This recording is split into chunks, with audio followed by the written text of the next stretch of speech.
Welcome Maharashtra board जुलाई 2022 12th class English. ये paper इस video में हम लोग सॉल्व करते हैं। और कैसे सॉल्व करते हैं, हम लोग पूरे 80 मार्क्स का क्वेश्चन पेपर सॉल्व करेंगे।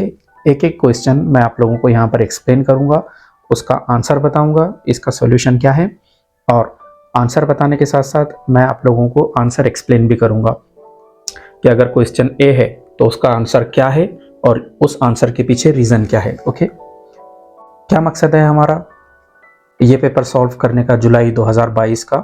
हमारा मकसद है, हमारा पर्पज़ है, एवरीवन शुड पास। क्योंकि फरवरी 2023 का जो इंग्लिश का पेपर होने वाला है उसका और जुलाई 2022 का जो इंग्लिश का पेपर था उसका दोनों का पैटर्न सेम है। ठीक है, अब सेम पैटर्न होने की वजह से जब आप ये वीडियो देखोगे एंड तक तो आपके समझ में आएगा कि कौन से वाले क्वेश्चन को कैसे सॉल्व करना है, लेटर कैसे लिखना है, समरी कैसे लिखना है, माइंड मैपिंग कैसे करनी है। एक एक चीज़ फुल 80 मार्क्स की आप लोगों के समझ में आएगी। क्या करना है और कैसे करना है, दोनों चीज़ें आपके समझ में आएगी। तो जो 21 फरवरी 2023 को जब आप एग्ज़ाम हॉल में जाओगे तो कॉन्फिडेंस के साथ जाओगे और इजीली आप अपना पेपर सॉल्व कर पाओगे। ओके, आप क्या कर सकते हैं हमारे लिए, ये वीडियो देखने के बाद कुछ छोटे से काम हैं। इस वीडियो को अपने फ्रेंड्स के साथ शेयर करें, वीडियो को लाइक कमेंट करें, चैनल हमारा उसे सब्सक्राइब करें और बेल नोटिफिकेशन को दबाएं। Okay, so without wasting any more time, come on let's dive into the video, let's do it. So dear students, ठीक आप लोगों के सामने है क्लास 12th इंग्लिश का क्वेश्चन पेपर। ठीक है, थोड़ा सा जूम इन करते हैं, बड़ा करके देखते हैं इसे। ये देखिए, यहाँ पर आप लोग देख सकते हैं, ये है जुलाई 2022, जुलाई 2022 का क्वेश्चन पेपर। किस क्लास के लिए है ये? 12th क्लास के लिए। सब्जेक्ट इंग्लिश देख सकते हैं आप लोग। टाइम दिया है 3 आवर्स, टोटल 16 पेजेस हैं। अब यहाँ पर ध्यान ये रखना है कि जब आप लोगों को एग्जाम हॉल में क्वेश्चन पेपर मिल जाए तो यहाँ पर जो पेजेस रहेंगे 16, तो वो टैली कर लेना है एक बार कि आपके पास पूरे 16 पेजेस हैं या कोई पेज कटा हुआ है, फटा हुआ है। कभी कभार मिस प्रिंट होती है। इनकेस ऐसे होता है कि आपका जो क्वेश्चन पेपर है उसमें कोई चीज़ फटी हुई है, कम है, तो आप उसे रिप्लेस कर सकते हैं। यहाँ पर देखिए मार्क्स हैं, मैक्सिमम मार्क्स 80, क्योंकि इन स्टूडेंट्स का 20 मार्क्स का ऑलरेडी ओरल एग्जाम हो चुका था। यहाँ तक क्लियर है? ऊपर देख सकते हैं आप लोग कि लिखा है सीट नंबर। तो आप लोगों ने क्या करना है, यहाँ पर अपना सीट नंबर लिख लेना है एग्जाम में। ये इसलिए ज़रूरी है कि अगर आपकी क्वेश्चन शीट, आपका क्वेश्चन पेपर किसी बच्चे के साथ रिप्लेस हो जाता है या एग्ज़ाम हॉल में खो जाता है, तब आप इस सीट नंबर की मदद से उसे वापस ले सकते हैं। ओके, ये हो गई कुछ बेसिक डिटेल। आगे देखते हैं हम लोग। ये बहुत ज़्यादा ज़रूरी है, इम्पॉर्टेंट है। यहाँ पर देख सकते हैं आप लोग कुछ इंस्ट्रक्शंस दी गई हैं। ये इंस्ट्रक्शंस महाराष्ट्र बोर्ड की तरफ से HSC के स्टूडेंट्स के लिए है, आप लोगों के लिए है। अब एग्जाम हॉल में तो ये सारी इंस्ट्रक्शंस आप लोग पढ़ते नहीं हैं, आप सीधे क्वेश्चन पेपर लेते हैं और आप स्टार्ट करते हैं क्वेश्चन नंबर 1। तो यहाँ पर थोड़ा ध्यान से देखिए बोर्ड का क्या कहना है आप लोगों से। क्लियर? अब देखिए, इंस्ट्रक्शन नंबर 1 है, each activity has to be answered in a full sentence और सेंटेंसेस। यानी हर एक्टिविटी का आंसर आपने फुल सेंटेंस में देना है, एक वर्ड में कहीं पर भी आंसर नहीं लिखना है आप लोगों ने। ठीक है, 1 word answer will not be given complete credit. अगर आप एक वर्ड में लिखते हैं तो आपको क्रेडिट नहीं मिलेगा। क्रेडिट यानी आपको यहाँ पर मार्क्स नहीं मिलेंगे या कम मार्क्स मिलेंगे। फॉर एग्जाम्पल, 1 मार्क के लिए अगर क्वेश्चन पूछा गया है और आपने एक वर्ड में आंसर लिखे तो आप लोगों को आधा मार्क मिलेगा।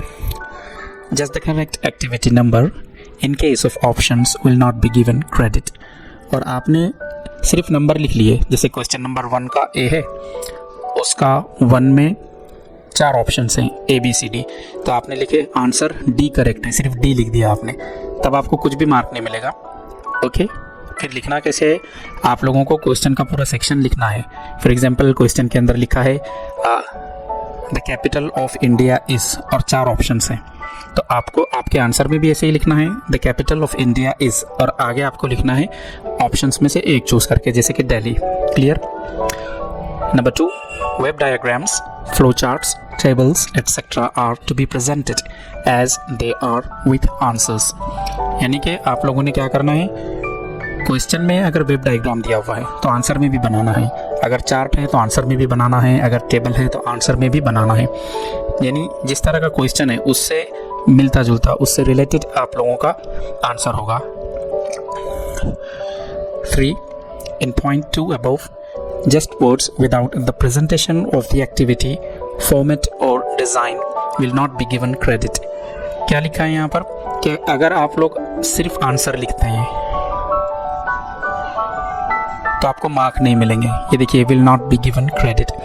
सिर्फ आंसर नहीं लिखना है आपको, अगर क्वेश्चन में एक्टिविटी दी हुई है तो आपको वो एक्टिविटी लिखना ही पड़ेगी वहाँ पर। यूज ऑफ कलर पेंसिल्स और pens etcetera is not allowed. कुछ स्टूडेंट्स ग्रीन पेन से लिख देते हैं, कुछ पिंक वाले से लिख देते हैं। आपको ब्लैक या ब्लू पेन अलाउड है, ये काफ़ी इंपॉर्टेंट है। ओके, यहाँ पर देख सकते हैं आप लोग, ओनली ब्लू और black pens are allowed. Next है multiple answers to the same activity will be treated as wrong and will be given no credit.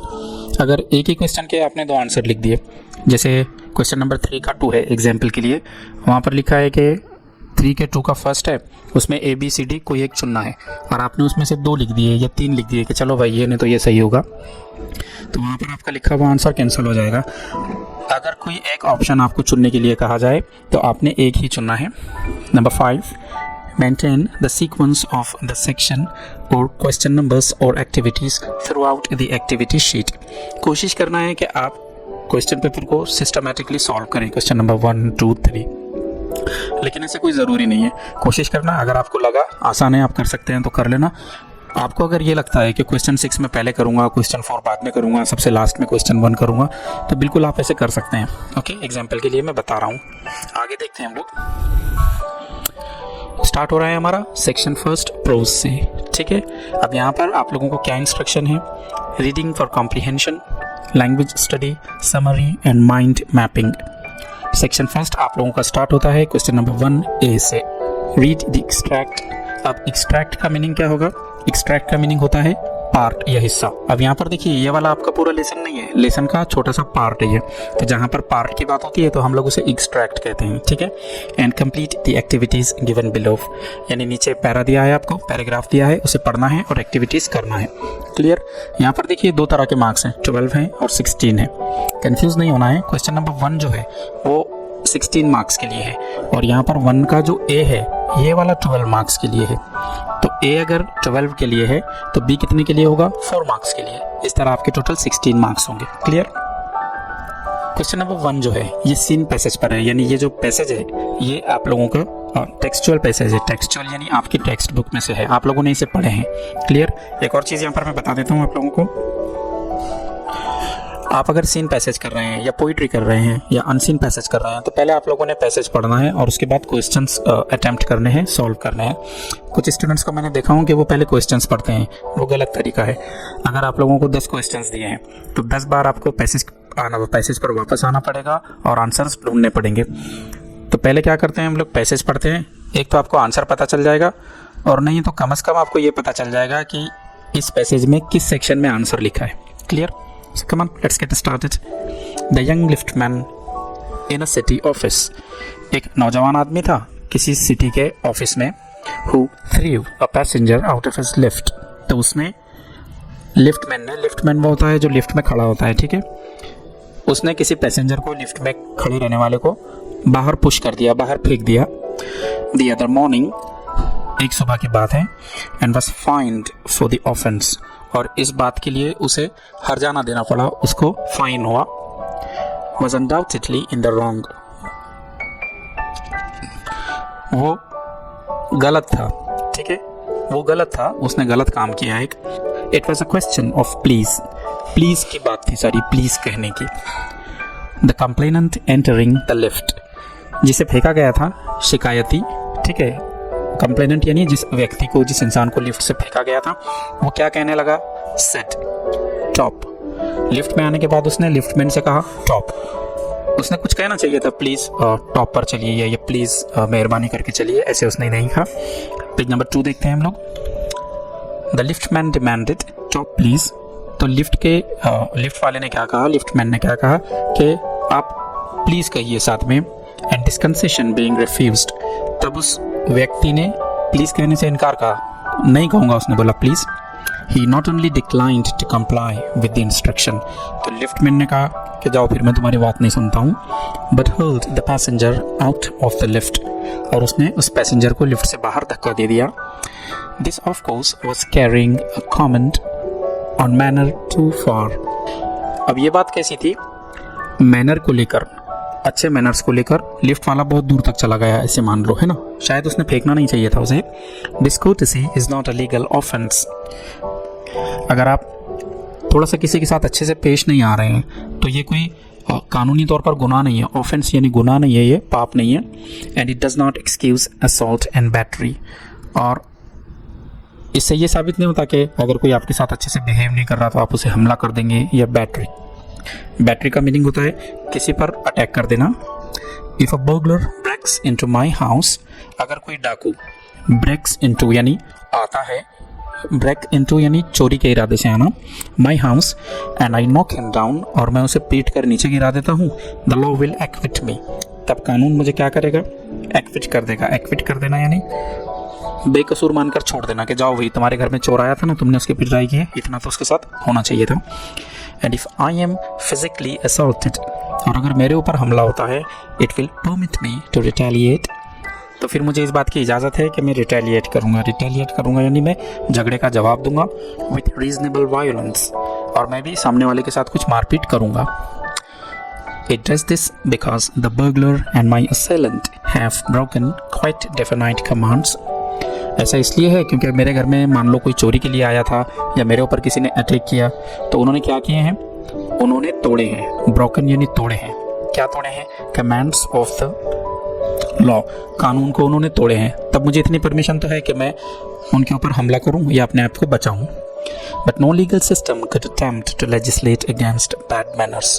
लेकिन अगर कोई आपसे पोलाइटली बात नहीं कर रहा है प्लीज़ बोल के, तब आप उसके साथ ऐसे नहीं कर सकते, सही है ना। मान लो आपका दोस्त आपसे पेंसिल मांग रहा हो, उसने कहा गिव मी पेंसिल, और आपने उसे एक फाइट दिए कि भैया तूने पहले प्लीज़ कहना चाहिए था, नहीं हम ऐसे नहीं कर सकते। और could sanction the use of violence against something which it does not itself recognize as a legally punishable offense. ऐसी किसी भी बात की परमिशन नहीं है झगड़ा करने के लिए जो कानून की नज़रों में पाप नहीं है, गुनाह नहीं है, यानी छोटी बात पे से आप झगड़ा नहीं कर सकते। हाँ, अगर बिल्कुल आपकी जान पर बनाई है, चोर आ गए घर में आपके ऊपर अटैक कर रहे हैं, तब आप अपने आप का डिफेंस कर सकते हैं। And our sympathy with the liftman, और हमारी जो थोड़ी सिंपैथी है, थोड़ी हमारे दिल में जो दया है उस लिफ्टमैन के लिए, we must admit that the law is reasonable, हमें ये मानना चाहिए कि जो कानून है वो भी सही है। कानून उस लिफ्टमैन को इस बात की परमिशन नहीं देता है कि तुम लोगों को बाहर फेंक दो। It would never do if we are at liberty to box people's ears. ऐसे नहीं चलेगा। It would never do, ऐसे नहीं चलेगा if we are at liberty, कि हम आज़ाद घूमते फिरते, क्या करते हुए, to box people's ears, यानी लोगों के कान का नाप लेते हुए। To box someone's ears यानी लोगों के कान का नाप लेना, थप्पड़ मारना। Because we did not like their behavior. अगर आपको किसी का बिहेवियर पसंद नहीं है तो आप उसे मार नहीं सकते। Or the tone of their voices, या फिर आपको उनके बात करने का स्टाइल पसंद नहीं है। Or the scowl on their faces, या फिर उनके चेहरे पे अगर तनाव है, आपको देखकर उनको टेंशन आती है, तो आप उन पे अटैक नहीं कर सकते कि मुझे देखकर तुमने भौं टेढ़ी क्यों की है, अपना मुंह टेढ़ा क्यों किए, नहीं ऐसे नहीं है। Our fists would never be idle. अगर ऐसा हुआ तो हमारी मुट्ठी हमेशा बंद रहेंगी और हम लोगों को पीटते फिरेंगे, हमेशा हम झगड़े के इरादे से रहेंगे, okay. And the gutters of the city would run with blood all day. और अगर लोगों की ज़रा सी बात पर से, हमारी बेइज्जती करने पर से हम उन्हें पीटते रहें, तो हम दिन भर फाइट करेंगे और सिटी की जो गटर्स हैं वो भरी रहेंगी खून से। I may be as uncivil as I may please and the law will protect me against violent retaliation. हो सकता है कि मैं थोड़ा सा अनसिविल दिखूँ यहाँ पे कि अच्छे मैनर्स नहीं है इसके, और हो सकता है कानून मुझे बचाए यानी झगड़े से। I may be arty or boorish and there is no penalty to pay except the penalty of being written down an ill-mannered fellow.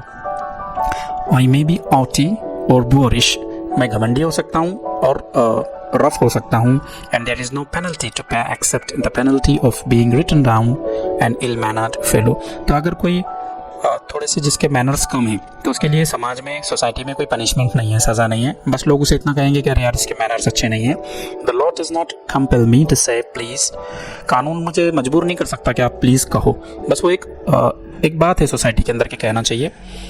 और to attune my voice to other people's sensibilities, or to attune my voice to other people's sensibilities, या फिर जैसे लोग कह रहे हैं मैं वो हिसाब से अपनी आवाज़ निकालूँ, वो हिसाब से रहूँ, ऐसा भी नहीं है। एनी मोर, जैसे कि then it says that I shall not wax my mustache, कि मैं अपनी मस्टाश यानी मूंछ की वैक्सिंग नहीं करूँगा, और डाई माई हेयर, या मैं अपने बाल को डाई नहीं करूँगा, और wear ringlets down my neck.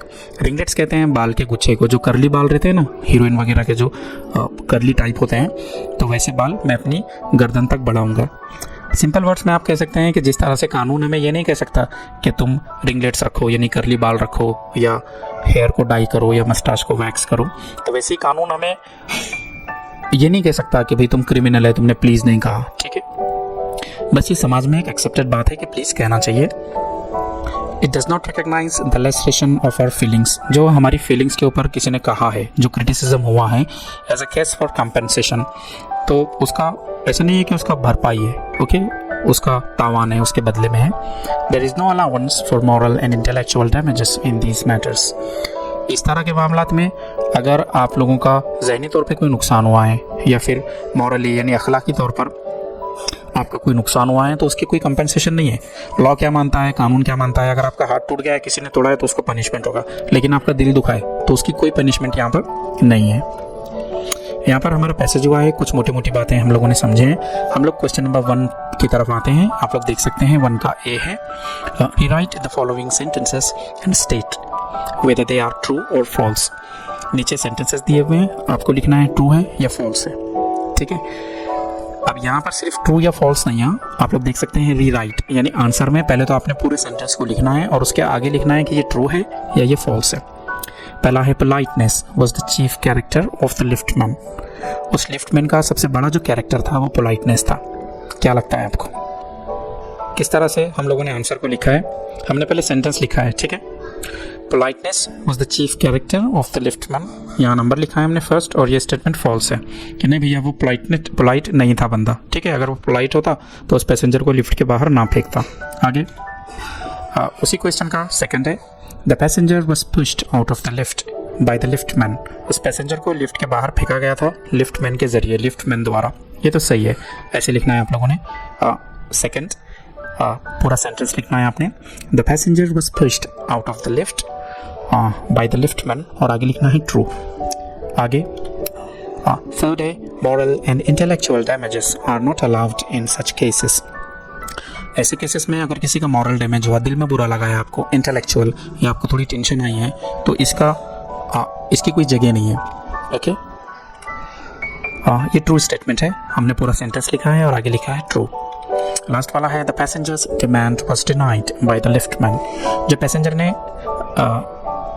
Demand किया था, क्या कहा था उसने? टॉप, तो लिफ्टमैन ने इनकार कर दिया वहाँ जाने। ये तो सही है, लिफ्टमैन ने कहा था कि आप कहो टॉप प्लीज़, तो यहाँ पर लिख सकते हैं आप लोग ट्रू। आपने सेंटेंस लिखना है, the passengers demand was denied bye the liftman, true, okay. इस तरह से हमारा 1 हो। अब क्वेश्चन नंबर 1 का जो 2 है, A2, वो देखते हैं हम लोग। देखिए यहाँ पर एक छोटी सी आप लोगों को एक्टिविटी दी गई है, explain the given points below. नीचे पॉइंट्स है और आपको समझाना है, 2 मार्क्स के लिए है। एक्ट ऑफ द लिफ्टमैन, क्या काम किया था लिफ्टमैन ने? हम सबको मालूम है, उसने कोई बहादुरी का काम नहीं किया था, उसने एक बंदे को उठाया और लिफ्ट के बाहर फेंक दिया था, थ्रो किया था। रीज़न, और यहाँ पर उसकी वजह लिखना है, क्यों? क्योंकि उस पैसेंजर ने लिफ्टमैन से ये नहीं कहा था प्लीज़ टॉप, सही है। हम लोगों ने वीडियो के स्टार्ट में देखा है कि हम लोगों को अगर क्वेश्चन में एक्टिविटी दी जाती है तो एक्टिविटी आंसर में भी बनाना है, ओके। अगर आप सिर्फ लिखेंगे तो मार्क्स कटेंगे, तभी एक्टिविटी बनाना है और फिर लिखना है। आंसर ऐसे होगा, act of the liftman, he hurled यानी फेंक दिया था the passenger out of the lift. और रीज़न क्या था? द पैसेंजर डिड नॉट से प्लीज़, कि पैसेंजर ने प्लीज़ नहीं कहा था। A3 है, फिर से एक एक्टिविटी दी गई है आपको, कंप्लीट द फ्लो चार्ट। यहाँ पर लिखा है the legal system can not, हमारा जो कानून है वो नहीं कर सकता। क्या नहीं कर सकता? 1, और क्या नहीं कर सकता? 2। इस तरह से आंसर लिख सकते हैं आप लोग कि the legal system can not attempt to legislate against bad manners। अगर किसी के मैनर्स बैड हैं तो उसे सज़ा नहीं दे सकते हम लोग, ठीक है।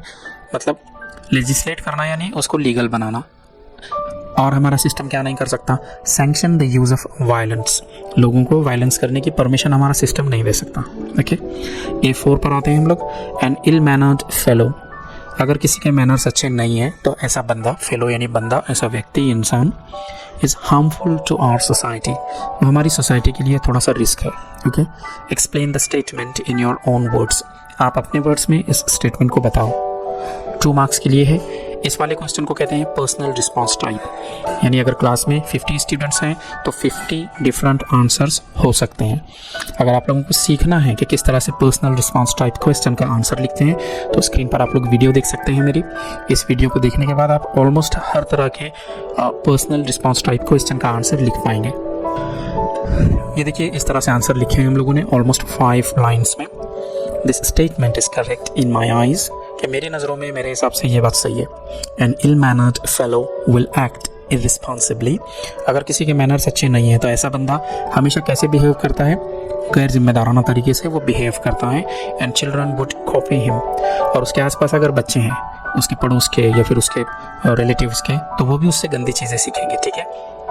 Because of his ill manners, उसके बुरे बर्ताव के कारण, पीपल माइट फील ऑफेंडेड, लोगों का दिल दुख सकता है। And they would in turn be ill mannered, और वो भी इल मैनर्ड हो जाएंगे। भाई कोई आपके साथ रफ बात कर रहा है तो आप भी उसके साथ वैसे ही करेंगे। ओके, सो तो such a person is a harm to our society, ऐसा बंदा हमारी सोसाइटी के लिए हार्म है, नुकसान है। क्लियर। A5 है लैंग्वेज स्टडी। अब यहाँ पर देखिए इंस्ट्रक्शन है आप लोगों को, choose the correct option as the answer to the following sentences.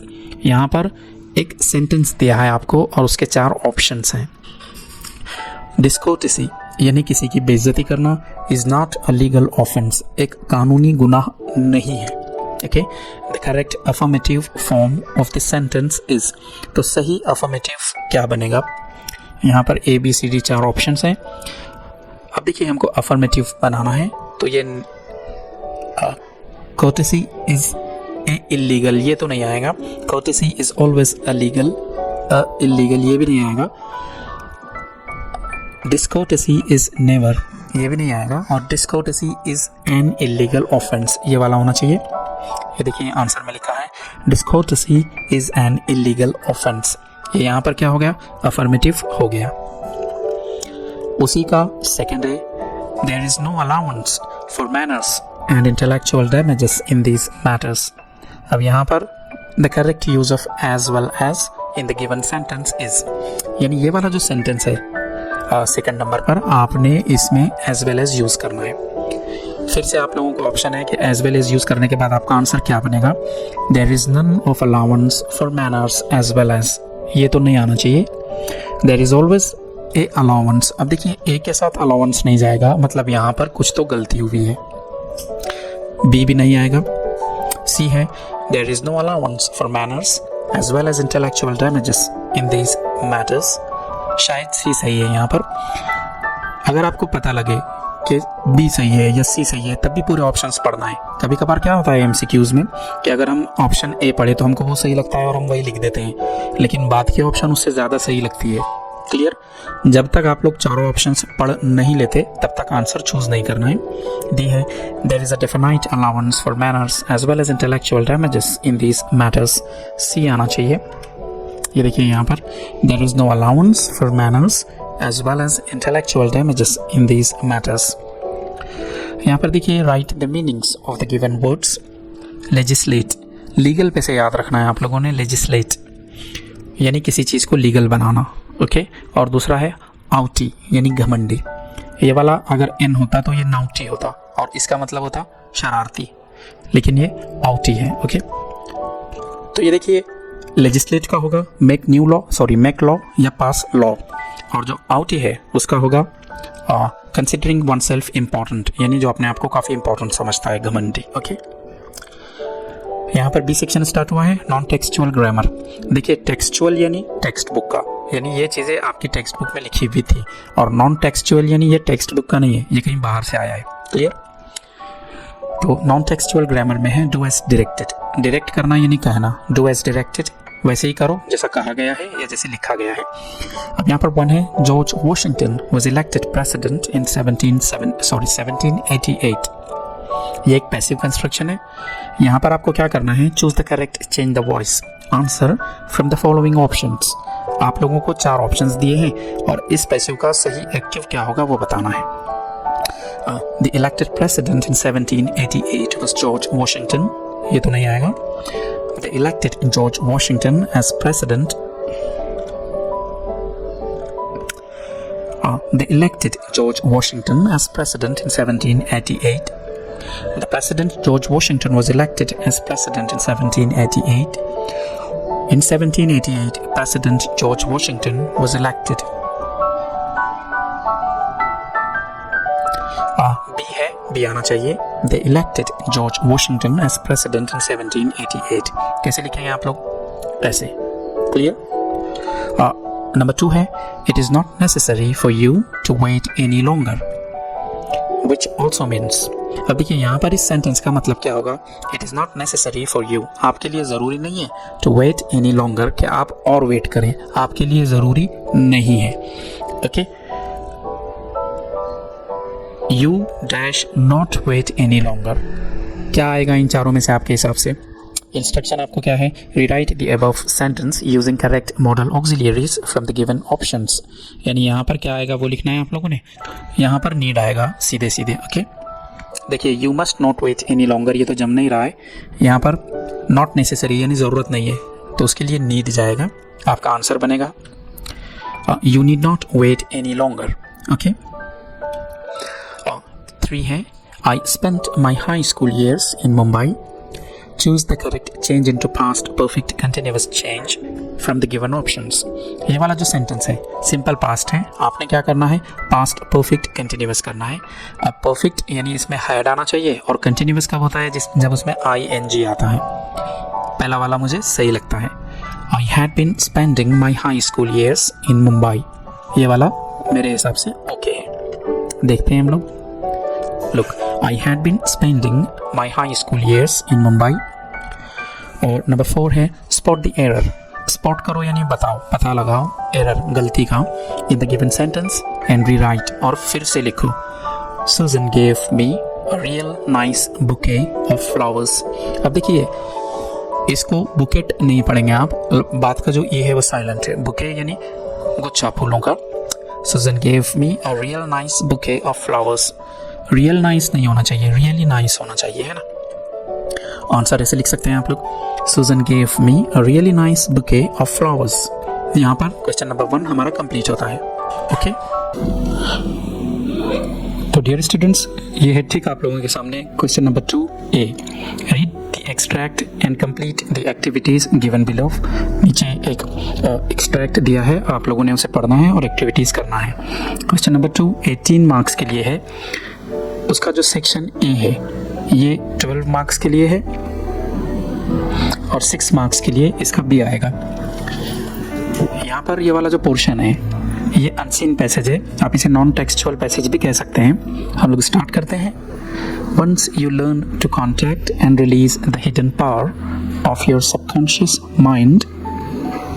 एक मर्तबा अगर आप लोग सीख लें कि किस तरह से कॉन्टैक्ट करना है, किस तरह से रिलीज करना है अपने माइंड के हिडन पावर को। सबकॉन्शियस माइंड यानी माइंड का वो पार्ट जो ज़्यादा एक्टिव नहीं रहता, ठीक है।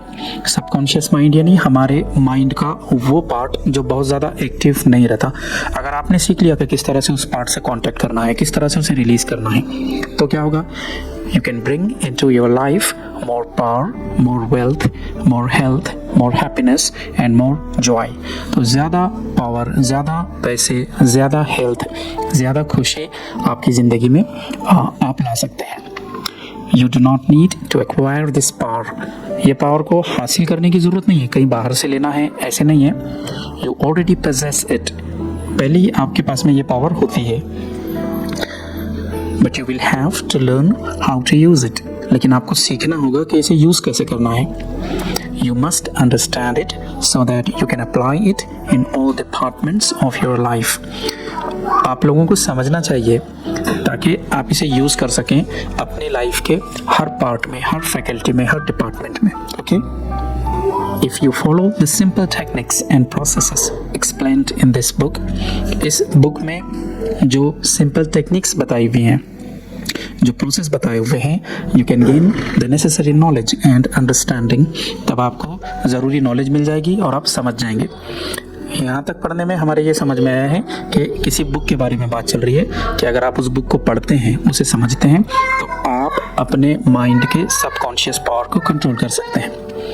You can be inspired by a new light. आप एक नई लाइट से इंस्पायर हो सकते हैं. And you can generate a new force.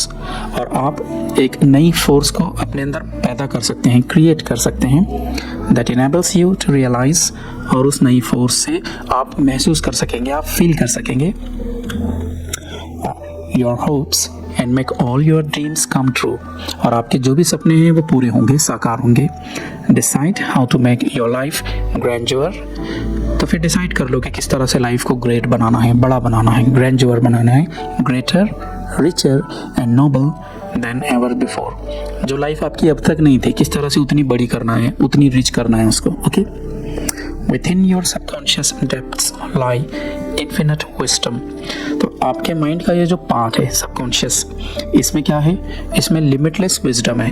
Infinite यानी लिमिटलेस, जिसकी कोई लिमिट नहीं है, इतनी विजडम है. विजडम यानी होशियारी है. इन्फिनिट पावर, बहुत ज़्यादा पावर है.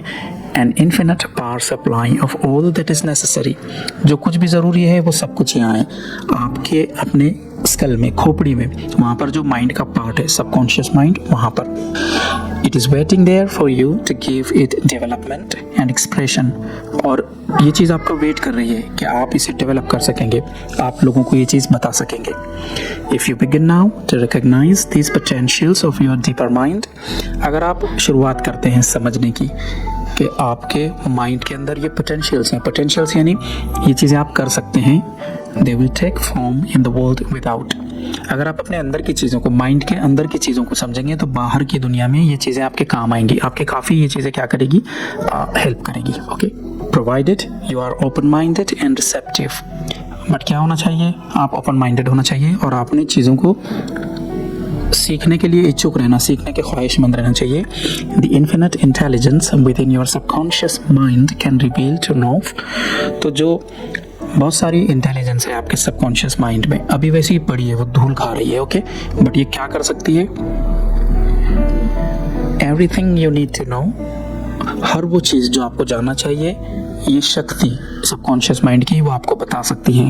At every moment of time and point of space. कहाँ क्या चीज़ आपने सीखना है, आपके सबकॉन्शियस माइंड की ये पावर आपको बता सकती है. You can receive new thoughts and ideas. नए थॉट्स, नए आइडियाज़ आपके पास आएंगे. Bring fourth new inventions. और आप नई नई चीज़ें इन्वेंट कर पाएंगे. Make new discoveries. आप खोज कर पाएंगे. Create new works of art. और आप वर्क्स ऑफ आर्ट बना पाएंगे, पोइट्री लिख पाएंगे आप, या पेंटिंग कर पाएंगे, या म्यूज़िक क्रिएट कर पाएंगे. The infinite intelligence in your subconscious can give you access to wonderful new kinds of knowledge. तो ये जो इंटेलिजेंस है आपके सबकॉन्शियस माइंड में, इससे क्या हो सकता है? नई तरह की नॉलेज आपको जो है तो मिल सकती है. Let it reveal itself to you. तो इसे अपने ऊपर रिवील होने दो, आने दो. And it will open the way to perfect expression and true place in your life. तो इससे क्या होगा? आपको लाइफ में एक अच्छी जगह मिलेगी, परफेक्ट प्लेस मिलेगी. Through the wisdom of your subconscious mind. इस सबकॉन्शियस माइंड की इंटेलिजेंस की वजह से you can attract the ideal companion as well as the right business associate और पार्टनर. आप क्या कर सकते हैं इसकी वजह से? एक अच्छा साथी चुन सकते हैं आप, या बिजनेस के लिए एक अच्छा पार्टनर ढूंढ सकते हैं. Okay? It can show you how to get all the money you need. ये बता सकती है पावर आपको कि किस तरह से पैसा आप हासिल कर सकते हैं, मिल सकता है आपको पैसा. And give you the financial freedom to be. और आपको आर्थिक आज़ादी मिलेगी, माशी आज़ादी, यानी खूब पैसा होगा आपके पास. To do and to go as our heart desires. इतना पैसा कि जो भी आप बनना चाहते हैं, जो भी आप करना चाहते हैं, जहाँ भी आप जाना चाहते हैं, जैसा आपका दिल बोले आप वैसा कर सकते हैं। शर्त यह है कि आप अपने माइंड के उस पार्ट को, जिसे सबकॉन्शियस माइंड कहते हैं, हैंडल करना सीख ले, वहाँ तक पहुँचना सीख ले, उसे एक्सेस कर पाए आप। ओके, कहीं बाहर नहीं जाना है आपको, ये चीज़ आपके अंदर है। अगर आप इस चीज़ को कंट्रोल करते हैं तो बाहर की दुनिया आपकी मुट्ठी में है। ऐसा इस अनसीन पैसेज में, नॉन टेक्सचुअल पैसेज में लिखा है। ओके, नॉन टेक्सचुअल पैसेज को भी पहले पढ़ना है और बाद में क्वेश्चंस देखने हैं। क्लियर? क्वेश्चंस देखते हैं हम लोग। A1 है, read the following sentences, choose 2 of them. अब यहाँ पर देखिए, यहाँ पर 2 चुनने हैं। जनरली क्या होता है, MCQs जो होते हैं वहाँ पर 4 में से 1 चुनना होता है, बट यहाँ पर आपको 2 चुनने हैं क्योंकि 2 मार्क्स के लिए ये क्वेश्चन है। That explain the theme of the extract. ऐसे 2 सेंटेंस जो इस एक्सट्रैक्ट के बारे में सच सच बताते हैं। थीम यानी सेंट्रल आइडिया बताते हो। तो 4 में से 2 सेंटेंसेस सही हैं। फर्स्ट है, types of conscious and subconscious mind. ये बताया है इसने, या the marvellous power of subconscious mind. आपके माइंड में जो एक पार्ट होता है सबकॉन्शियस माइंड, उसके बारे में है ये पैसेज। आंसर देखते हैं हम लोग। ठीक है, ये दूसरे वाला पॉइंट आएगा, the marvellous power of subconscious mind.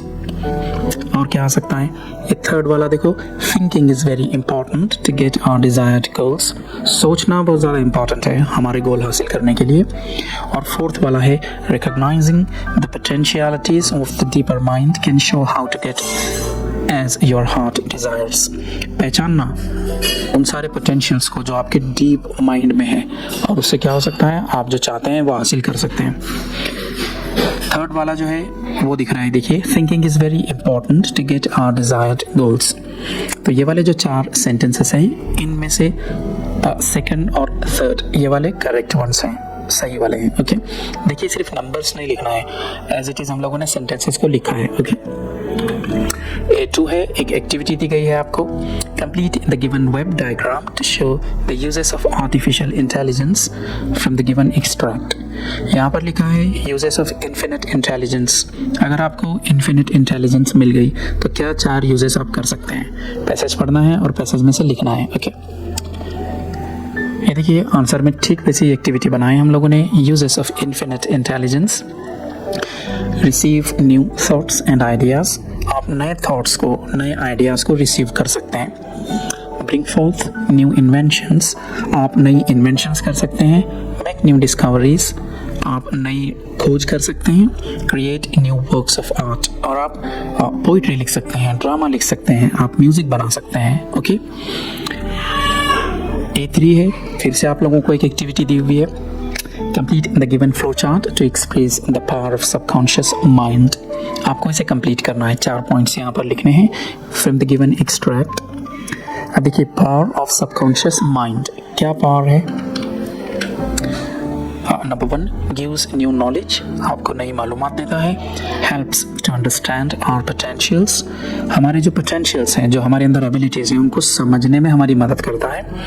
Helps to understand life, जीवन क्या है, ज़िंदगी क्या है, इसे समझने में मदद करता है। और लास्ट वन है, how to achieve success and happiness in life. ठीक है, 4 चीज़ें हम लोगों ने लिखे। A3 हुआ है हमारा। हम लोग देखते हैं A4 क्या है।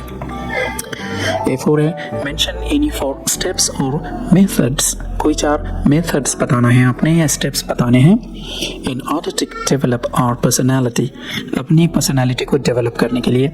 Give your own ideas and thoughts, अपने आइडियाज़ बताओ, थॉट्स बताओ।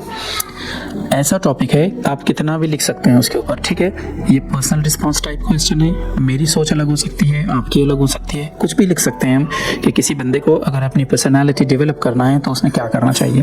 ओके, आप लिख सकते हैं कि भाई उसने जिम मारना चाहिए, अच्छी बॉडी बनेगी। आप लिख सकते हैं उसने मेडिटेशन करना चाहिए। आप लिख सकते हैं उसने बुक्स पढ़नी चाहिए। आप लिख सकते हैं कि उसने नई चीज़ें सीखनी चाहिए। काफ़ी कुछ आप लिख सकते हैं। ओके, आंसर में लिखा है हम लोगों ने, I think in order to develop our personality, मुझे लगता है पर्सनैलिटी को डेवलप करने के लिए we must do the following, हमने ये करना चाहिए। First, meet new people as much as possible, जितना हो सके नए लोगों से हमने मिलना चाहिए। We must try to be respectful for others, और दूसरों के लिए हमने अपने दिल में इज्जत रखनी चाहिए, रिस्पेक्ट रखनी चाहिए। We must try to read as many books as possible, जितना हो सके हमने बुक रीडिंग करनी चाहिए। We must have a wonderful physique, physique यानी बॉडी, हमारी बॉडी अच्छी होनी चाहिए, बिकॉज लुक्स मैटर, क्योंकि दिखने का काफ़ी अच्छा असर पड़ता है। So by trying to follow the above mentioned points, तो ऊपर बताए हुए पॉइंट्स को फॉलो करके आई थिंक, मुझे लगता है, we can develop our personality. देखिए 4 पॉइंट्स के बाद में ये थोड़ा सा हम लोगों ने क्यों लिखा, क्योंकि यहाँ लिखा था give your own ideas and thoughts, तो ये 4 हमारे आइडियाज़ हैं और यहाँ उसको थोड़ा सा हमने और आगे बढ़ाया है। A4 हुआ है हमारा, हम लोग देखते हैं A5 क्या है। A5 है लैंग्वेज स्टडी, उसमें फर्स्ट है you can gain the necessary knowledge and understanding. इस वाले सेंटेंस को क्या करना है आपने, choose the correct alternative from the following options. नीचे 4 ऑप्शंस हैं ABCD, इनमें से कोई एक चुनना है। That shows the correct use of able to in this sentence, जो आपको ये बताए कि एबल टू कैसे यूज करना है। You should be able to gain the necessary knowledge and understanding. You are able to gain, ये वाला होना चाहिए, the necessary knowledge and understanding. You would be able to gain the necessary knowledge and understanding. You will be able to gain the necessary knowledge and understanding. B के साथ जाते हैं हम लोग। ये देखिए फर्स्ट का जो बी है, you are able to gain the necessary knowledge and understanding. आप लोगों को पूरा लिखना है, सिर्फ आप लोग फर्स्ट का बी करके नहीं छोड़ सकते। क्लियर। सेकंड है new force enables you to realise your hopes. अब यहाँ पर इसे अंडरलाइन किया गया है। करना क्या है हम लोगों ने, choose the correct alternative from the given options to frame WH question. आप लोगों को एक WH क्वेश्चन बनाना है, लेकिन कैसे क्वेश्चन बनाना है आप मुझसे पूछ लेंगे व्हाट इज़ योर नेम, ऐसा चलेगा क्या? नहीं, WH क्वेश्चन तो होना चाहिए, लेकिन उसका आंसर ये आना चाहिए, अंडरलाइन किया हुआ part. To get the underline part as the answer, A है how do new force enables you, ये तो नहीं आना चाहिए। What does new force enable you, when did new force enable you and where does new force enable you. Second वाला आएगा B, ठीक है। What does new force enable you? नई फोर्स से आप क्या कर सकते हैं? To realize your hopes, ठीक है। ये देखिए B, What does new force enable you? ये 6 है Find the antonyms of the given words from the extract। नीचे आपको वर्ड्स दिए गए हैं, उनके ऑपोजिट बताना है आपने। ये है stupidity, यानी बेवकूफ़ होना। क्या आएगा इसका? आएगा wisdom या फिर इंटेलिजेंस। दूसरे वाला है डल, डल का लिख सकते हैं हम लोग ग्रैंडर, ओके। नेक्स्ट बी है समरी राइटिंग। यहाँ पर right a summary of the above extract with a suitable title. आप लोगों ने जो अभी एक्सट्रैक्ट पढ़े हैं उसकी समरी लिखना है आप लोगों ने, और एक बढ़िया टाइटल देना है with the help of the given points और हिंट्स। यहाँ पर आप लोगों को 3 पॉइंट्स दिए हैं, उसकी मदद से आपकी समरी में आना चाहिए सबकॉन्शियस माइंड, पोटेंशियलिटीज़ और सीक्रेट ऑफ हैप्पी लाइफ। यहाँ पर आप लोगों को एक बात बताता हूँ मैं, समरी लिखने में सबसे पहले आप लोगों ने टाइटल देना है, ओके। दूसरी बात यह है कि एक्चुअल जो पैसेज है अगर वो 60 लाइन्स का है तो आप लोगों की समरी 20 लाइन्स की होगी। 1/3 का रेशो रहता है, यानी ओरिजिनल अगर आप लोगों को 3 लाइन में दिया हुआ है तो उसकी समरी आप 1 लाइन में लिखेंगे, ओके। और यहाँ तो आपकी हेल्प के लिए पॉइंट्स हैं, तो सबसे पहले टाइटल देना है और 1/3 में समरी लिखना है। देखिए इस तरह से लिख सकते हैं आप लोग, द पावर ऑफ सबकॉन्शियस। जो पढ़े हम लोगों ने वो सबकॉन्शियस माइंड के बारे में था, इसीलिए यही हेडिंग हम लोग देंगे। Unlocking your subconscious can change your life positively. अगर आप अपने माइंड को अनलॉक करते हैं, खोलते हैं उसे, सबकॉन्शियस वाले पार्ट को, तो आप में काफ़ी पॉजिटिव चेंजेस आएंगे। You have it, just learn to master it. Already ये आप लोगों के पास है, सिर्फ आप लोगों को क्या सीखना है, इसे किस तरह से हैंडल करते हैं। After reading this book, you can bring all the changes you need, the life you wish for. इस बुक को पढ़ने के बाद आप वो सारे चेंजेस अपने अंदर ला सकते हैं जिनकी ज़रूरत है। एक ऐसी ज़िंदगी आप अचीव कर सकते हैं जिसकी आप विश करते हैं। There is infinite wisdom within you, आपके अंदर लिमिटलेस विजडम है, होशियार हैं आप। If you learn to handle it you can use it in the outside world. अगर आप सीख जाते हैं कि किस तरह से अपने सबकॉन्शियस को यूज़ करना है जो आपके अंदर है, तो आप बाहर की दुनिया को कंट्रोल कर सकते हैं। ओके, एक बहुत इंपॉर्टेंट चीज़ ये है कि ओरिजिनल पैसेज में से हम लोगों ने लाइन्स उठाए और यहाँ रखे, ऐसा नहीं है। लाइन कॉपी नहीं की हमने, बल्कि ओरिजिनल को पढ़े हैं, उसे समझे हैं हम लोगों ने, और उसमें से जो इम्पोर्टेंट वाला पोर्शन है वो यहाँ पर अपने वर्ड्स में हम लोग लिख रहे हैं। Be open minded and you know what needs to be done. आप थोड़े से ओपन माइंडेड रहें और आपको पता चलेगा हर वो चीज़ जो आपको पता होनी चाहिए। यू कैन बी क्रिएटिव, आप क्रिएटिव बन सकते हैं, पोइट बन सकते हैं, म्यूजिशियन बन सकते हैं। It will give you access to new kinds of knowledge. ये आपको एक्सेस देगा, आप पहुंच पाएंगे नई नॉलेज तक। ये देखिए, इट और विल का कॉन्ट्रैक्शन है। इट और विल को मिलाकर ऐसे लिखते हैं, और इसे इट विल नहीं पढ़ेंगे, इसे पढ़ते हैं it will make you perfect. ये आपको परफेक्ट बनाएगा। Besides all this, इन सब चीज़ों के अलावा, इन सब चीज़ों के साथ साथ it can enable you to attract a partner. आप एक अच्छा पार्टनर चुन सकते हैं, बी इट बिजनेस और बी इट लाइफ। चाहे आपका बिजनेस हो या लाइफ हो, पार्टनर आपको अच्छा मिलेगा। It will enable you to earn as much as you want. जितना आप चाहते हैं उतना पैसा आप कमा सकते हैं। काफ़ी बढ़िया तरीके से, बहुत ही बेहतरीन समरी हम लोगों ने यहाँ पर लिखे हैं। हम लोग स्विच करते हैं, हम लोग शिफ्ट होते हैं नेक्स्ट क्वेश्चन पर। सी है माइंड मैपिंग।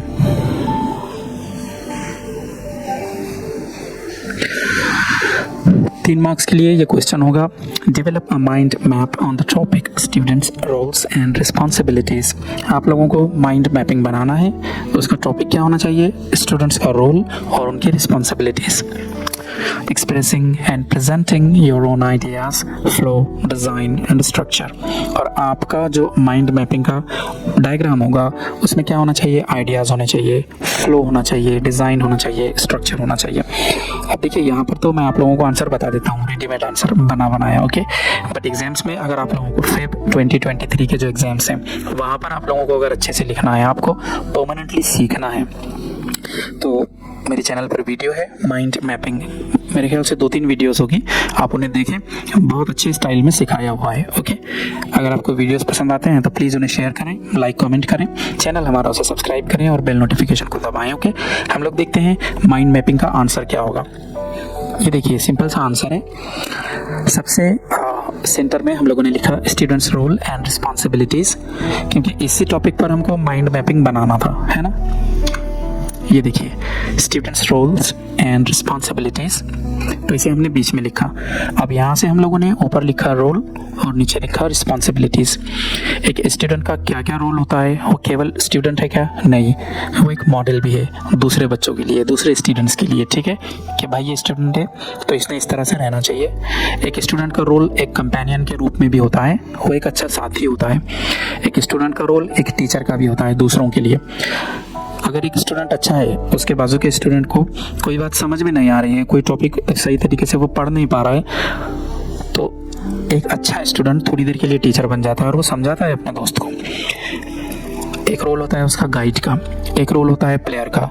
अगर ऑफ पीरियड्स हैं, खेल के पीरियड्स हैं, तो वो एक अच्छा खिलाड़ी होता है, ओके। एक स्टूडेंट की रिस्पॉन्सिबिलिटीज़ होती हैं। क्या रिस्पॉन्सिबिलिटीज़ होती हैं? उसमें उसकी स्कूल में कुछ रिस्पॉन्सिबिलिटीज़ हो सकती हैं, उसकी पर्सनल लाइफ में कुछ रिस्पॉन्सिबिलिटीज़ हैं, जैसे अपने आप का ध्यान रखना है उसने, फिज़िकली, मेंटली। उसकी रिस्पॉन्सिबिलिटीज़ हो सकती हैं ट्यूशन में, उसकी रिस्पॉन्सिबिलिटीज़ हो सकती हैं फ्रेंड्स के साथ, कि फ्रेंड्स को टाइम देना है, उन्हें कुछ सिखाना है, उनके प्रॉब्लम्स को सॉल्व कैसे करना है ये बताना है। और एक स्टूडेंट की रिस्पॉन्सिबिलिटीज़ हो सकती हैं अपनी फैमिली के साथ में, कि फैमिली की रिस्पेक्ट करना है, उन्हें टाइम देना है। इस तरह से एग्जाम में जिस भी टॉपिक पर आप लोगों ने माइंड मैपिंग बनाना है उसे बीच में लिखना है, और इस तरह से उसमें से ब्रांचेस आएंगी। क्लियर? यहाँ पर हमारा क्वेश्चन नंबर 2 कंप्लीट हुआ है। So dear students, let's start section 2, poetry and appreciation. That's for 14 marks. This is question number 3A. Read the extract and complete the activities given below. That goes for 10 marks. अब यहाँ पर आप लोगों को poem दिया है, ठीक है, काफ़ी अमेजिंग पोइम है ये। अगर आप लोगों को डिटेल में ये पोइम पढ़ना है, सरोजनी देवी नायडू ने इस पोइम को लिखा है और पोइम का टाइटल है इंडियन वीवर्स। तो आप मेरे चैनल पर देख सकते हैं, Jeffy Javed English for you. इस चैनल पर ये वीडियो 12th के जो वीडियोज़ हैं 2023 एग्जाम्स के लिए, वहाँ पर आप लोगों को मिल जाएगी। पोइम में असल में ये पोइम एक डायलॉग की फॉर्म में है। 3 स्टेंजाज हैं और तीनों स्टेंजाज में जो पोइट हैं सरोजनी देवी नायडू। याद रखें, अगर लिखने वाला मेल है तो भी पोइट कह सकते हैं आप, और लिखने वाली फीमेल है तब भी आप उसे पोइट कह सकते हैं। तो तीनों स्टेंजाज में क्या होता है, ये जो पोइट हैं सरोजनी देवी नायडू, ये क्वेश्चंस करती है। 3 स्टेंजाज में 3 क्वेश्चंस वीवर लोगों से कि तुम क्या बना रहे हो, और वो वीवर लोग पोइटेस के क्वेश्चंस के आंसर्स देते हैं। क्लियर। हम लोग स्टार्ट करते हैं first stanza. Weavers weaving at break of day, के वीवर लोगों, बुनने वाले लोगों। वीवर किसे कहते हैं, जो धागे वगैरह से कोई चीज़ बुनता है। तो पोइट उससे पूछ रही है कि तुम क्या बुनते हो at break of day. Break of day यानी मॉर्निंग में, सुबह सुबह के टाइम में। Why do you weave a garment so gay, तुम एक गारमेंट यानी कपड़ा, एक कपड़ा तुम क्यों वीव करते हो, क्यों बुनते हो। सो गे, इतना खुशी से, गे यानी खुशी से। Blue as the wing of a halcyon wild, इतना ब्लू जितने के पर होते हैं किसी हेल्सियन के। हेल्सियन कहते हैं एक परिंदे को, एक पक्षी होता है ब्लू कलर का। वी वीव द रोब्स, तो वीवर लोग कह रहे हैं हम कपड़े बुनते हैं किसके, of a new born child, एक नए बच्चे के। ठीक है, जो बच्चा अभी मतलब जो न्यू बॉर्न है। यहाँ पर याद रखें मॉर्निंग का टाइम है, वीवर्स लोग हैप्पी हैं और वो रोब्स बुन रहे हैं न्यू बॉर्न चाइल्ड के लिए। सेकंड स्टेंजा में फिर पोइट उनसे क्वेश्चन करती हैं, weavers weaving at fall of night, कि इस रात के टाइम में तुम लोग क्या वीव करते हो। Why do you weave a garment so bright, तुम एक गारमेंट वीव करते हो लेकिन इतनी ब्राइट क्यों है ये गारमेंट, क्या बात है। Like the plumes of a peacock, weavers लोग कहते हैं जैसे कि पीकॉक के प्लूम्स होते हैं, पर होते हैं मोर के।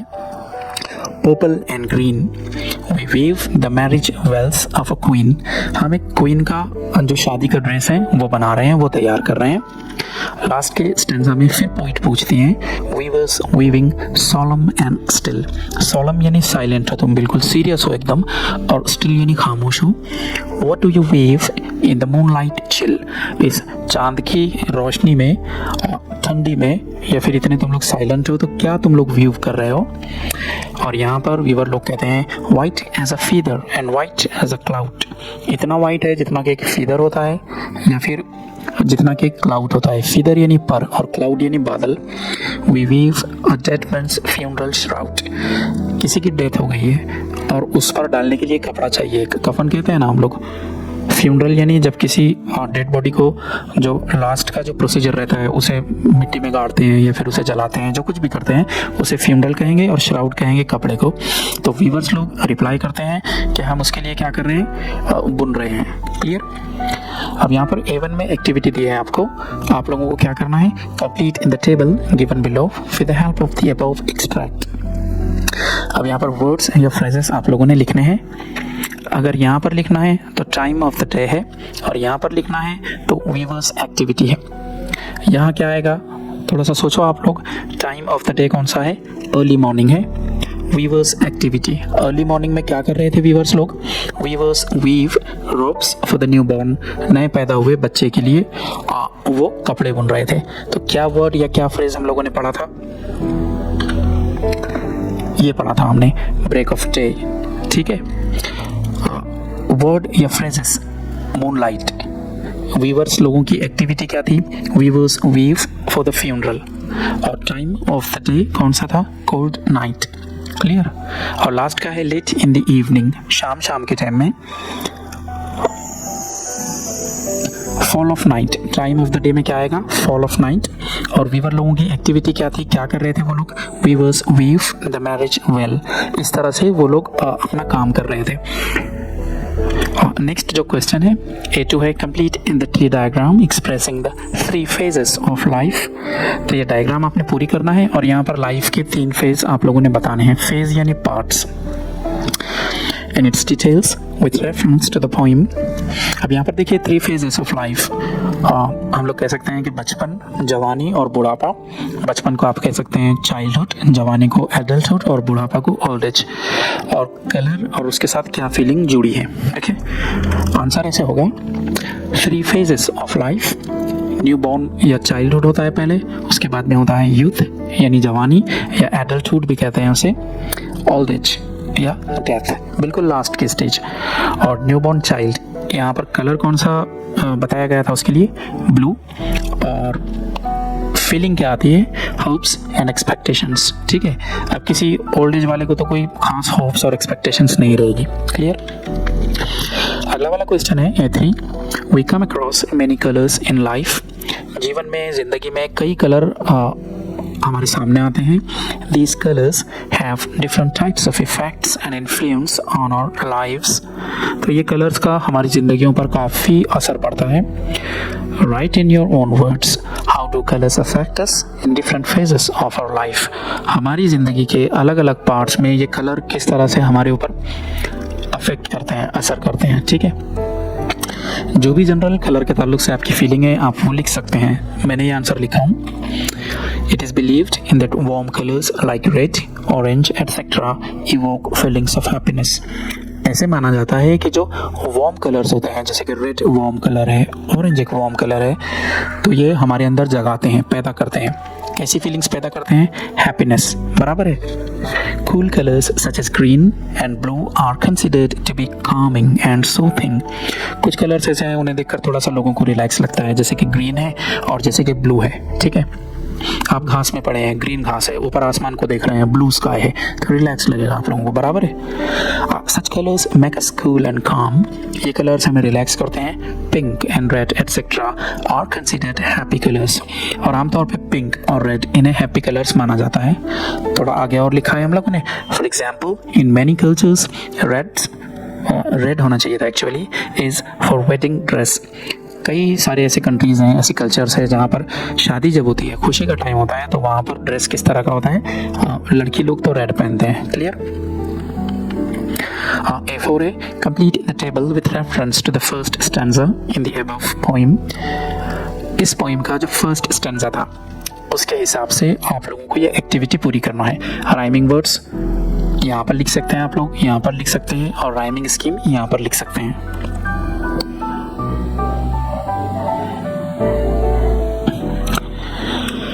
देखिए ये आंसर आएगा. पहले तो आप लोगों ने टेबल बनाना है. ठीक है, बिना टेबल के नहीं लिख सकते आप लोग, मार्क्स कट हो सकते हैं आपके. तो पहले टेबल बनाना है और फिर लिखना है राइमिंग वर्ड्स हैं डे एंड गे और है वाइल्ड एंड चाइल्ड. और जो राइमिंग स्कीम थी वो AABB इस टाइप की राइमिंग स्कीम थी. अगर आप लोगों को पता नहीं है कि राइमिंग वर्ड्स क्या है, राइमिंग स्कीम क्या है, पैराग्राफ क्या है, स्टैंजा क्या है, किस तरह से मतलब पोइट्री को अप्रिशिएट करना है, समझना है, एंजॉय करना है, तो हमारे चैनल पर फिर एक बार वीडियो आपको मिल जाएगी. राइमिंग वर्ड्स, राइमिंग स्कीम इस टाइप का कोई टाइटल होगा, आप लोग उसे देख सकते हैं. और ये वाला क्वेश्चन थोड़ा सा डिफिकल्ट होता है. देखिए अगर ये आराम से आप लोग कर सकते हैं तो करना, नहीं तो इसे छोड़ देना. मैं बताता हूँ क्यों ऐसे कह रहा हूँ मैं. A5 है. Complete the last 2 lines of the following short poem. यहाँ पर आप लोगों को एक पोइम की 2 लाइन्स दी हुई हैं और एग्जामिनर लोग आपसे चाहते हैं, आपसे उम्मीद करते हैं कि बाकी 2 लाइन आपने लिखना. ठीक है, हम लोगों को इंग्लिश में लिखना थोड़ा सा डिफिकल्ट हो सकता है. अगर आप कोशिश करेंगे तो लिखना ऐसे है. डाउन्स यहाँ पर आया तो ये वाला जो वर्ड होगा एंड का वो डाउन से राइम होना चाहिए. और यहाँ पर आया है सोरोस, तो लास्ट की लाइन में जो एंडिंग वर्ड होगा आपका वो सोरोस से राइम होना चाहिए. ठीक है, अब ये 2 लाइन कब लिख सकते हैं आप लोग, जब इन 2 लाइन्स का आप लोगों को मीनिंग्स पता होगा. तो पहले इन्हें समझना ज़रूरी है. Life is full of ups and downs, यानी ज़िंदगी अप डाउन से भरी हुई है. कभी आपके पास खुशी आती है, कभी गम आता है, कभी आप लोग अमीर होते हैं, कभी आपके पास पैसे नहीं होते. There are joys as well as sorrows. जीवन में कभी ज़िंदगी में खुशियाँ होती हैं, कभी परेशानियाँ होती हैं. इसी को आगे बढ़ाना है. ये देखिए ऐसे लिख सकते हैं आप लोग. समटाइम्स यू हैव स्माइल्स, कभी कभी आपके लबों पर, आपके होठों पर मुस्कुराहट होती है. समटाइम्स फ्राउन्स, और कभी कभार आपके जो भवें होती है, आईब्रोज होते हैं, उस पर शिकन होती है, उस पर लकीर पड़ी होती है, टेंशन होता है आपको. यूल सक्सीड, यू और विल को मिलाकर ऐसे लिखते हैं और उसे पढ़ते हैं you'll. you'll succeed if not today. आप कामयाब तो होंगे, इतना पक्का है, अगर आज नहीं maybe tomorrow's यानी फ्यूचर के लिए कहा गया है। अब देखिए downs and frowns राइमिंग हुआ या नहीं, sorrows and tomorrows राइम हुआ या नहीं। इस तरह का अगर आप लोग लिखते हैं तो ये मार्क्स आपकी मुट्ठी में है, 2 मार्क्स। क्लियर, A5 हुआ है हमारा। आगे हाँ ओके। अब यहाँ पर बी में अप्रिसिएशन दिया है, पोइट्री का अप्रिसिएशन। ये वाली जो पोइम है इसका नाम था फादर रिटर्निंग होम। चैनल पर सेपरेट वीडियो है, आप उसे देखकर अच्छी तरह से डिटेल में समझ सकते हैं, यहाँ भी मैं बता देता हूँ आप लोगों को। और दूसरी एक बात, अगर पोइट्री का अप्रिसिएशन कैसे लिखना है आपको नहीं पता है तो उसकी वीडियोस भी चैनल पर हैं, ठीक है, आप लोग आराम से देख सकते हैं और समझ सकते हैं। अब यहाँ पर हम लोग देख सकते हैं सरासरी 2 स्टैंजाज हैं इस पोइम के, और हम इसे पढ़ते हैं और समझते हैं, क्योंकि अप्रिसिएशन लिखने के पहले अप्रिसिएशन क्या होता है, इस पोइम को पढ़कर आपको इसकी क्या चीज़ अच्छी लगी, क्या चीज़ खराब लगी, पोइट कौन है, पोइम का टाइटल क्या है, राइमिंग स्कीम क्या है इसकी, इसका सेंट्रल आइडिया क्या है, काफ़ी कुछ आपको लिखना होता है, तो इसे अच्छे से समझना ज़रूरी है। ओके स्टार्ट करते हैं हम लोग। ये देखिए फर्स्ट स्टैंजा है, right in the poetic appreciation of the extract given below. नीचे पोइट्री दी हुई है, आपने उसे पढ़ना है और उसका अप्रिसिएशन लिखना है। My father travels on the late evening train. मेरे फादर मेरे डैडी ट्रैवल करते हैं एक इवनिंग ट्रेन से, शाम की ट्रेन से, और वो ट्रेन भी कैसी है, लेट है। Standing among silent commuters in the yellow light. अंदर पीली रोशनी में डैडी जो है तो खड़े होते हैं कम्यूटर्स के साथ में, यानी पैसेंजर लोगों के साथ में, और खामोश खड़े हैं, वो कोई उनसे बात नहीं कर रहा है, वो किसी से बात नहीं कर रहे हैं। Suburbs slide past his unseeing eyes. और छोटे छोटे गांव या छोटे छोटे जो है तो बस्ती है, एरियाज हैं, वो ट्रेन में से पीछे जाते हुए दिख रहे हैं डैडी को। अनसीइंग आईज यानी डैडी की जो आंखें हैं वो एज की वजह से थोड़ी सी वीक हो गई हैं, सही तरीके से उनको दिखता नहीं है। His shirt and pants are soggy। और उनके जो शर्ट और पैंट हैं वो थोड़े से भीग गए हैं, हो सकता है कि स्ट्रगल की वजह से, भाग दौड़ की वजह से उनको काफ़ी पसीना आता हो। And his black raincoat stained with mud। और एक ब्लैक रेनकोट भी तो है उनके पास, उस पर भी स्टेंड यानी धब्बे लगे हैं कीचड़ के, मड यानी कीचड़। And his bag stuffed with books is falling apart। और उनके पास एक बैग है वो भी टूट फूट रहा है, फॉलिंग अपार्ट यानी टूट रहा है, क्योंकि उसमें किताबें ढेर सारी भरी हुई हैं। Okay His eyes dimmed by age। और डैडी की आंखें वीक हो गई हैं उनकी एज की वजह से। Fade homeward through the humid monsoon night। और वो घर की तरफ जो है तो आते हैं, मॉनसून का टाइम है और रात है। Now I can see him getting off the train। Get off यानी किसी गाड़ी से, मोटरसाइकिल से, ट्रेन से, बस से उतरना। अब मैं उन्हें देख सकता हूँ कि वो ट्रेन से उतरते हैं। Like a word dropped from a long sentence। जिस तरह से एक बहुत बड़ा सेंटेंस है उसमें से एक वर्ड नीचे आ जाता है तो बाकी वर्ड्स को कोई फ़र्क नहीं पड़ता, वैसे ही इतनी बड़ी ट्रेन में से मेरे डैडी नीचे आ जाते हैं तो बाकी लोगों को, ट्रेन को कोई फ़र्क नहीं पड़ता है। ठीक है, यहाँ पर लाइक यूज़ हुआ है तो फिगर ऑफ स्पीच जो है तो सिमिली होना चाहिए, याद रखो। He hurries across the length of the grey platform। उस ग्रे प्लेटफॉर्म पर वो जल्दी जल्दी आगे बढ़ते हैं। ठीक है, अब यहाँ पर ग्रे देखिए, ग्रे यानी एक डल कलर है जिसमें कोई लाइफ नहीं है। हो सकता है यहाँ पर पोइट ये बताना चाहता हो कि डैडी की भी जो लाइफ है उसमें ज़्यादा एक्साइटमेंट नहीं है। Crosses the railways line. और वो रेलवे लाइन को क्रॉस करते हैं। Enters the lane. His chappals are sticky with mud। और उनकी जो चप्पल है वो भी कीचड़ की वजह से काफ़ी चिपचिपी हो गई है, स्टिकी हुई है। But he hurries onward। But वो जल्दी जल्दी आगे बढ़ते हैं। ये वाले फर्स्ट स्टैंजा में फादर की जो लाइफ है वो आउटसाइड द हाउस है, घर के बाहर उनकी ज़िंदगी कैसे है। ओके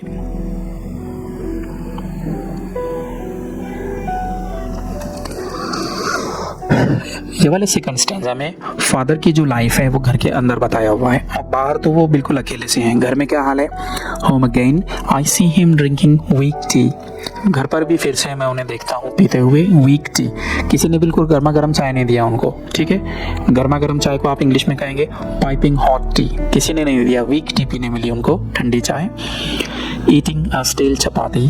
स्टेल यानी बासी, रोटी कैसी मिली है, बासी मिली है। Reading a book. ये चीज़ें ये बताती हैं कि घर पर उनका ध्यान नहीं रखा जा रहा है। ठीक है, जब वो खाना खा रहे हैं तो कोई बैठा है क्या उनके पास में? नहीं, इसीलिए उन्होंने एक किताब खोली है और उसे पढ़ रहा है वो।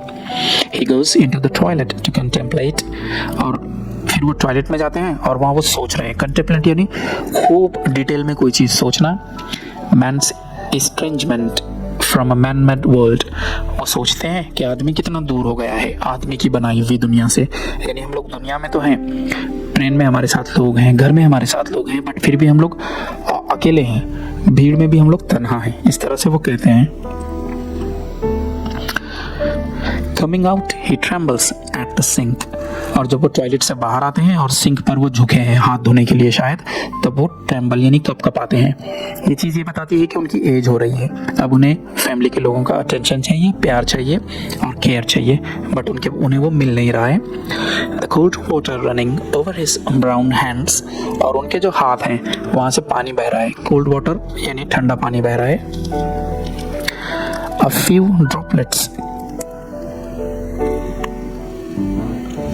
cling to the graying hair on his wrists, उनकी जो कलाइयाँ हैं उस पर जो हेयर हैं ग्रे हेयर, तो पानी के कुछ बूंद उस पर चिपक जाते हैं।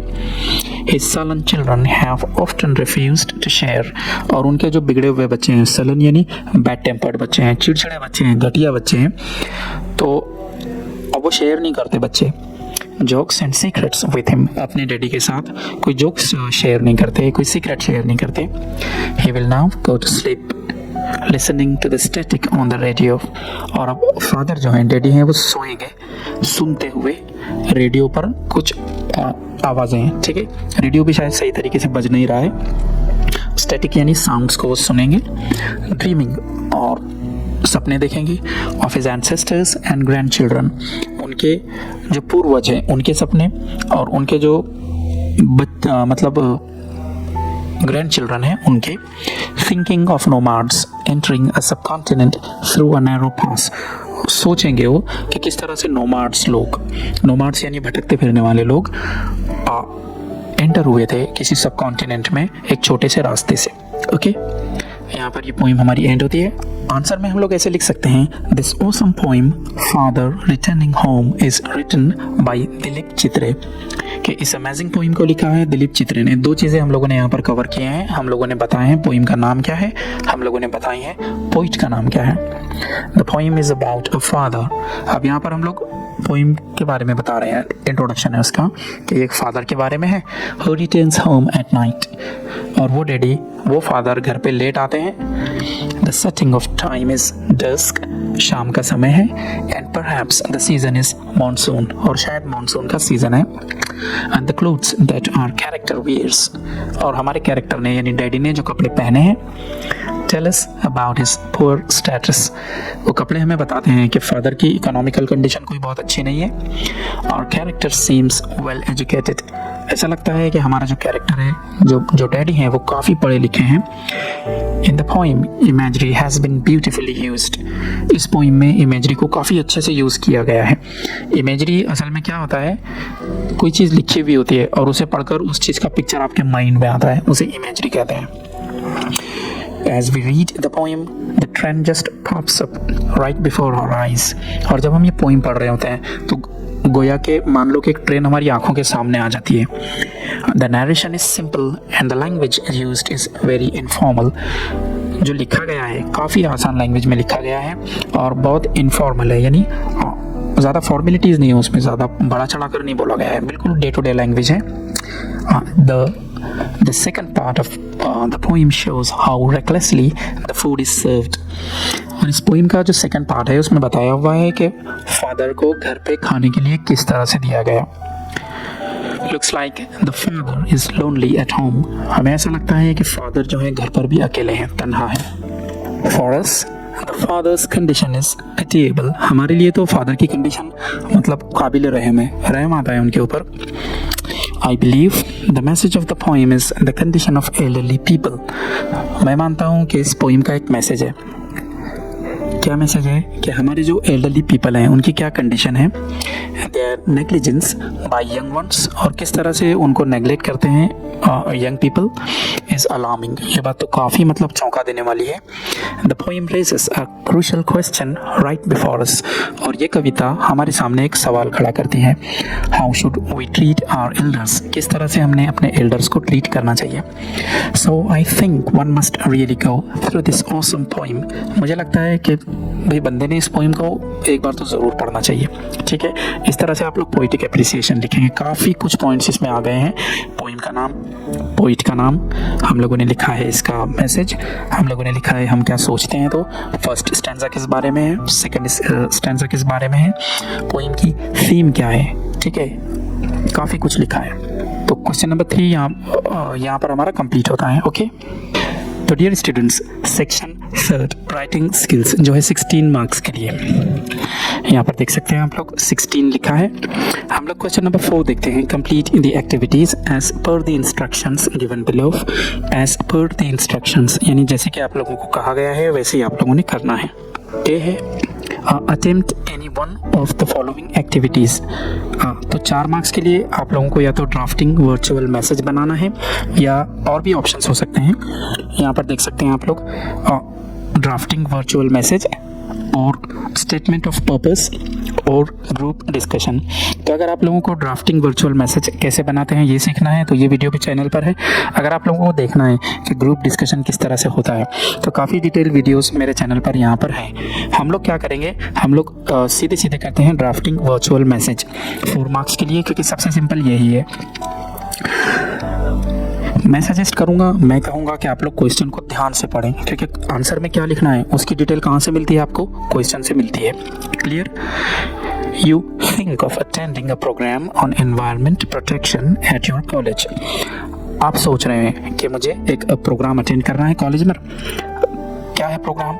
एनवायरमेंट प्रोटेक्शन, इस टॉपिक पर प्रोग्राम है। At the same time, you find it difficult to meet your friend.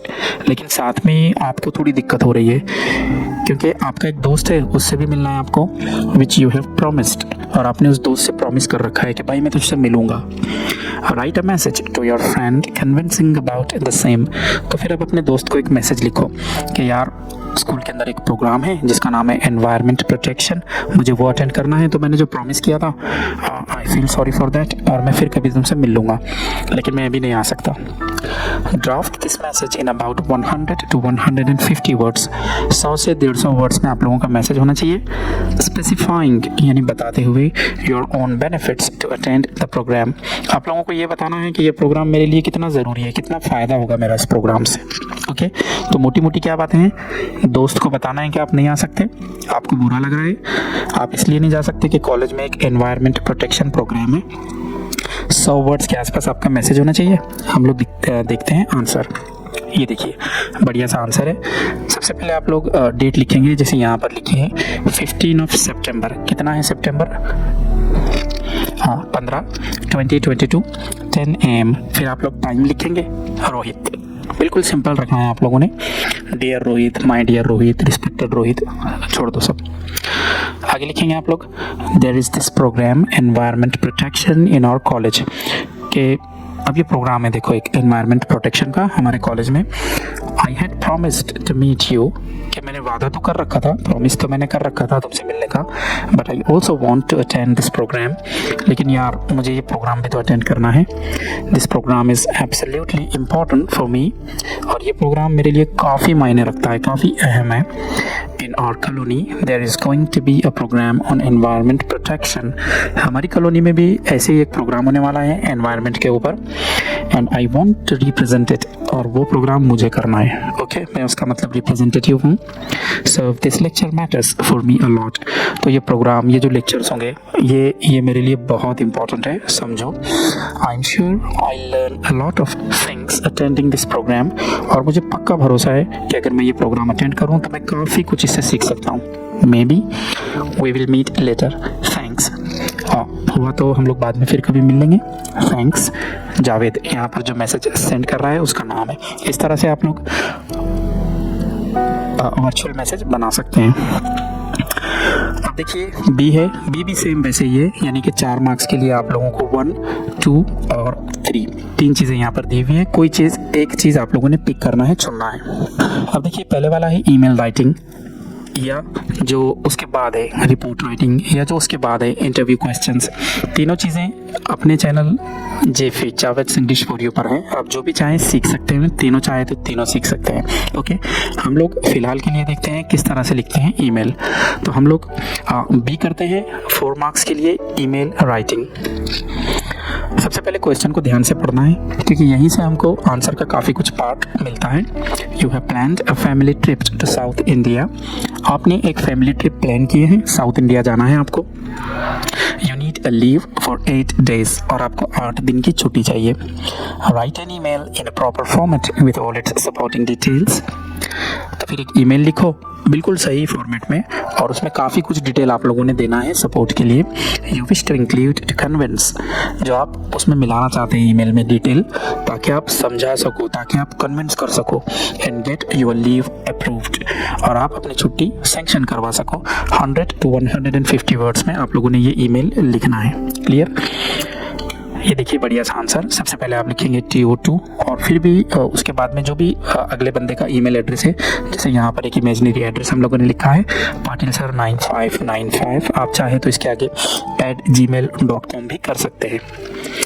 CC और BCC इसे कहते हैं कार्बन कॉपी, और इसे कहते हैं ब्लाइंड कार्बन कॉपी। इसे छोड़ देना है। सब्जेक्ट में हम लोग लिख सकते हैं रिगार्डिंग 8 days लीव, 8 दिन की छुट्टी को लेकर के ये ईमेल है। रिस्पेक्टेड सर, ईमेल में आप लोगों को ये लिखना है रिस्पेक्टेड। वर्चुअल मैसेज में हम लोगों ने नहीं लिखा था, क्योंकि उसका फॉर्मेट वैसा है, बट ईमेल में आप लोगों को लिखना है।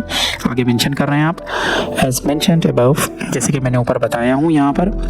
आई have planned a family trip to south India, कि मुझे साउथ इंडिया जाना है फैमिली ट्रिप पर। This is not just a family trip, ये केवल एक फैमिली ट्रिप नहीं है मेरे लिए, but it is going to be an educational trip for me as well as my siblings. But मेरे लिए भी ये और मेरे सिबलिंग्स के लिए भी एक एजुकेशनल ट्रिप होने वाली है। ऐसे नहीं कि मैं जाकर घूम के आ जा रहा हूँ बस, ये फैमिली ट्रिप तो है, बट काफ़ी कुछ सीखने का, एजुकेशन लेने का मौका यहाँ पर हमें मिलेगा। I have waited for this moment for a really long time. काफ़ी लंबे समय से मैंने इस मोमेंट का इंतज़ार किया हूँ। I need 8 days leave from the next Monday. तो अगले वाले मंडे से, सोमवार से, पीर से मुझे 8 दिन की छुट्टी चाहिए। That is 3rd of October, 3 अक्टूबर से। Hope you grant my leave, उम्मीद है कि आप मेरी लीव को सैंक्शन करेंगे। Thanking you in anticipation. देखिए, जब किसी ने आपका कोई काम कर दिया तो आप थैंक यू कहते हैं। आपको पेन की ज़रूरत है, दोस्त ने आपको पेन दिया तो आप कहेंगे थैंक यू। यहाँ पर आपकी लीव सैंक्शन नहीं हुई, काम होना बाकी है, तो ये वाला जो थैंक यू है ये आप उम्मीद पे करते हैं, तो उम्मीद को कहते हैं anticipation. Thanking you in anticipation यानी आपका शुक्रिया, मुझे उम्मीद है कि आप मेरा काम कर देंगे। योर्स ट्रूली, योर्स में कोई अपॉस्ट्रोफी नहीं आएगा, ट्रूली के बाद कॉमा देना है, और लास्ट में आएगा नाम, जैसे कि राहुल। ओके, ये हो गया आपका बढ़िया सा ईमेल। बहुत ज़्यादा बड़ा नहीं है, बहुत ज़्यादा डिटेल्ड नहीं है, लेंथी नहीं है, जितना चाहिए उतना है। हम लोग अगले टॉपिक पर आते हैं। सी, क्वेश्चन नंबर 4 चल रहा है हमारा, उसमें सी है attempt any one from the given activities. अब देखिए, ये भी 4 मार्क्स के लिए या तो अपनी स्पीच लिखना है, या कंपेयरिंग करना है, या एक्सपेंशन ऑफ आइडियाज़ हैं। ये वाले जो 2 हैं, पहले वाला स्पीच और दूसरे वाला एक्सपेंशन ऑफ आइडियाज़, काफ़ी सिंपल है, दोनों में से कोई भी कर सकते हैं आप लोग। फिलहाल के लिए हम जाते हैं स्पीच के साथ, ठीक है। थोड़ा सा जूम इन करते हैं हम लोग, बड़ा करके देखते हैं क्या है क्वेश्चन। ये है 1 speech. Imagine you have taken part in an elocution competition. आप एक एलोक्यूशन के कॉम्पिटिशन में है, जहाँ पर आपको स्पीच देना है, तकरीर करना है, भाषण देना है। Okay, you have selected the topic nature our true teacher, और आपका टॉपिक क्या दिया गया है कि नेचर ही हमारा टीचर है। ड्राफ्ट और speech in about 100 to 150 words. अब देखिए, ड्राफ्ट करो यानी बनाओ, लिखो, राइट नहीं होता है, ड्राफ्ट होता है। ड्राफ्ट और स्पीच 100 से 150 वर्ड्स में आपने लिखना है। That you wish to deliver before the audience, जो आप ऑडियंस के सामने देंगे। अब जनरली जो ऑडियंस के सामने स्पीच दी जाती है वो शुरू कैसे होती है कि डियर प्रेसिडेंट और चीफ गेस्ट और HM I am here to speak you this and that, और लास्ट में हम लोग बोलते हैं थैंक यू। वो सारी चीज़ें इसमें आएंगी। ये है बढ़िया सा आंसर। सबसे पहले तो टाइटल देंगे हम, ठीक है। टाइटल क्यों देंगे? ताकि ये समझ में आए ये स्पीच किस बारे में है। हम लोग लिखेंगे respected president, revered chief guest. Revered यानी रिस्पेक्टेड है, ओके। ये वर्ड ज़्यादा लोगों को पता नहीं होता, लेकिन बार बार रिस्पेक्टेड लिखने से अच्छा है कि आप रिवियर्ड लिखें, थोड़ा सा चेंज लगता है। And dear audience, all of us quite well know, हम में से हर किसी को बहुत अच्छे से मालूम है that we are here as a part of this save earth programme, कि हमारे स्कूल में या फिर यहाँ पर एक प्रोग्राम बनाया जा रहा है जिसका नाम है save earth, okay. Today it's elocution competition, आज तकरीर का स्पीच का कंपटीशन है। And I would like to shed some light यानी रोशनी डालना, ठीक है, कोई बात को डिटेल में समझाना। और नेचर आर ट्रू टीचर, तो मैं आप लोगों को बताना चाहता हूँ कि किस तरह से नेचर हमारा ट्रू टीचर है। It is not only teacher but a great source of peace. ये हमारा टीचर ही नहीं है बट बहुत बड़ा सोर्स है पीस का। It is a refresher for us, और नेचर हमारे लिए एक मतलब रिफ्रेशर है, हमें रिफ्रेश करता है नेचर।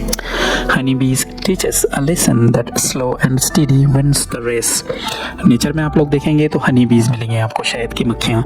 ये हमें सिखाती हैं कि आप स्लो रहो चाहे तो, लेकिन स्टीडी रहो, कंटिन्यूअस कोशिश करो, तब आप जीत पाएंगे। कितने आराम से वो फूलों का रस चूसती है, थोड़ा थोड़ा मामूली, बिल्कुल बिट बाय बिट, और बाद में वो शहद तैयार करती हैं। Changing of seasons teaches us that nothing is permanent. मौसम बदलते हैं और वो हमें सीख देते हैं कि इस दुनिया में परमानेंट कुछ नहीं है, चीज़ें बदलती रहती हैं, okay. Flowers remind us that life is beautiful. फूल हमें सिखाते हैं कि ज़िंदगी सुंदर है, खूबसूरत है।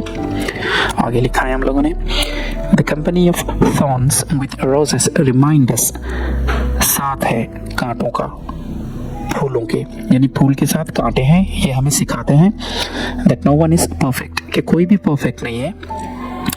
And that to be happy it is होना चाहिए था ये, it is not necessary to be perfect. हम परफेक्ट नहीं है और होना भी नहीं चाहिए। खुश रहने के लिए परफेक्ट होना ज़रूरी नहीं है, ओके। अगर आप ये टेंशन में रहेंगे यार मैं परफेक्ट नहीं हूँ, तो आप खुश नहीं रह पाएंगे। हम लोग यूनिक हैं, हम एक दूसरे से अलग हैं, okay. So just like the rose, we are also a combination of positive and negative things. तो जैसे गुलाब का फूल होता है, उसके जो पंखुड़ियाँ हैं वो गुलाबी हैं, लाल हैं, उसके जो पत्ते हैं वो ग्रीन हैं, थॉर्न्स शायद कुछ और कलर के हैं। तो हम भी एक कॉम्बिनेशन है पॉजिटिव का, नेगेटिव का। Let me give you an example, मुझे एक एग्जाम्पल देने दो। A honeybee stings us, but it is not the only thing it gives us. एक शहद की मक्खी है, वो डंक मारती है, लेकिन क्या शहद की मक्खी से इंसानों को सिर्फ डंक मिलता है? नहीं, it also gives us delicious honey. यही मक्खी हमें शहद भी तो देती है। So we can't hate people for the bad they once did. तो किसी ने अगर हमारे साथ कभी कुछ बुरा किया है तो इसका ये मतलब नहीं है कि वो बुरा है या वो केवल बुरा कर सकता है, ऐसे नहीं है। मे बी अननोइंगली, हो सकता है कभी उसने कुछ अनजाने में हमारे साथ बुरा किया हो। A beautiful tree has blossom and then it withers up. अगर एक पेड़ कितना भी सुंदर रहा तो उस पर बहार आती है तो खिज़ां भी आती है, यानी कि अगर वो खिलता है तो कभी मुरझा भी जाता है, okay. What does it teach, तो क्या सिखाता है एक पेड़, एक ट्री हमें? It teaches us lesson that beauty is 9 days wonder. ये हमें सिखाता है कि सुंदरता जो है, खूबसूरती जो है, वो 4 दिन की चांदनी है। हम कहते हैं ना 4 दिन की चांदनी, अंग्रेज लोगों ने ऐसे नहीं रखा, उन्हें कहा नहीं भाई हम 4 नहीं, हम 9 days करते हैं, ओके। तो जो है 9 days वंडर यानी 4 दिन की चांदनी है। So I just want to say that nature is one of the greatest teachers. मैं ये कहना चाहता हूँ कि नेचर सबसे बढ़िया टीचर्स में से एक है। Thank you for giving me an opportunity to speak before you guys. शुक्रिया कि आप लोगों ने मुझे आपके सामने कुछ बोलने का टाइम दिया, मौका दिया। अगर आप लोग इस स्पीच को वीडियो रोक कर पढ़ते हैं तो इसमें एक टाइटल है, एक स्टार्ट है, एक मिडल है और एक एंड है। सही तरीके से ये शुरू हुई है, सही तरीके से एंड हुई है, और जितनी वर्ड्स की लिमिट हम लोगों को बताई गई थी 100 to 150, उसके हिसाब से ये लिखी हुई है, ओके। एग्जाम में भी आप लोगों ने ऐसे ही लिखना है। आगे देखते हैं क्या है। डी है, डी भी वैसे ही क्वेश्चन है, यानी कि आप लोगों को 1, 2 एंड 3 तीन चीज़ें यहाँ पर दी हुई हैं और इंटरनल ऑप्शन और है, देख सकते हैं आप लोग, और है, कोई एक करना है 4 मार्क के लिए। हम लोग लिखते हैं रिव्यूज, ओके, डी का 1, ये देखिए डी है, उसमें 1 है। You have recently red a book और मैगजीन, आपने अभी अभी एक बुक पढ़ा है, मैगजीन पढ़ा है। अब देखिए सबसे अच्छी बात यह है कि ये लोग नाम नहीं लिखते हैं कि आपने ये बुक पढ़ी है तो इसका रिव्यू लिखो, वरना लिखने में काफ़ी दिक्कत हो जाएगी। मान लो आपने हैरी पॉटर बुक पढ़ी ही नहीं और एग्ज़ाम में आया कि हैरी पॉटर पर लिखो, तो आप तो अटक जाएंगे ना। तो ये लोग सरासरी लिखते हैं कि कोई भी एक बुक का लिखो, तो कोई एक बुक का अच्छे से रिव्यू याद करके चले जाना एग्ज़ाम में और वो लिख देना। क्लियर? आप चाहे तो ये वाली वीडियो में जो हम रिव्यू लिखने वाले हैं वही लिख देना, काफ़ी अमेजिंग बुक है ये, okay. Write a review on the same with the help of the following points.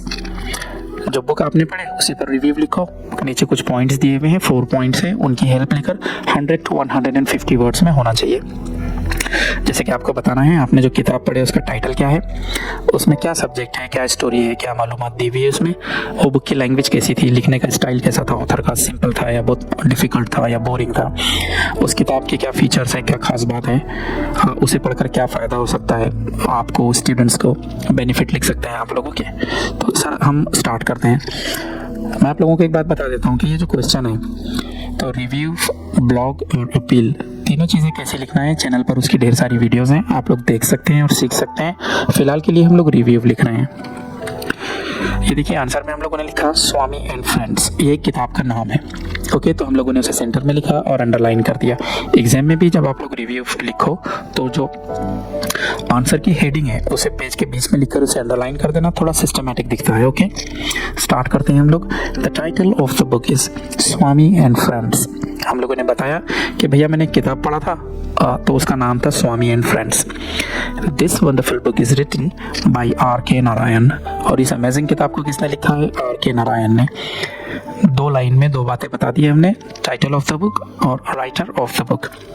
The book deals with a central character Swami and then there are his friends.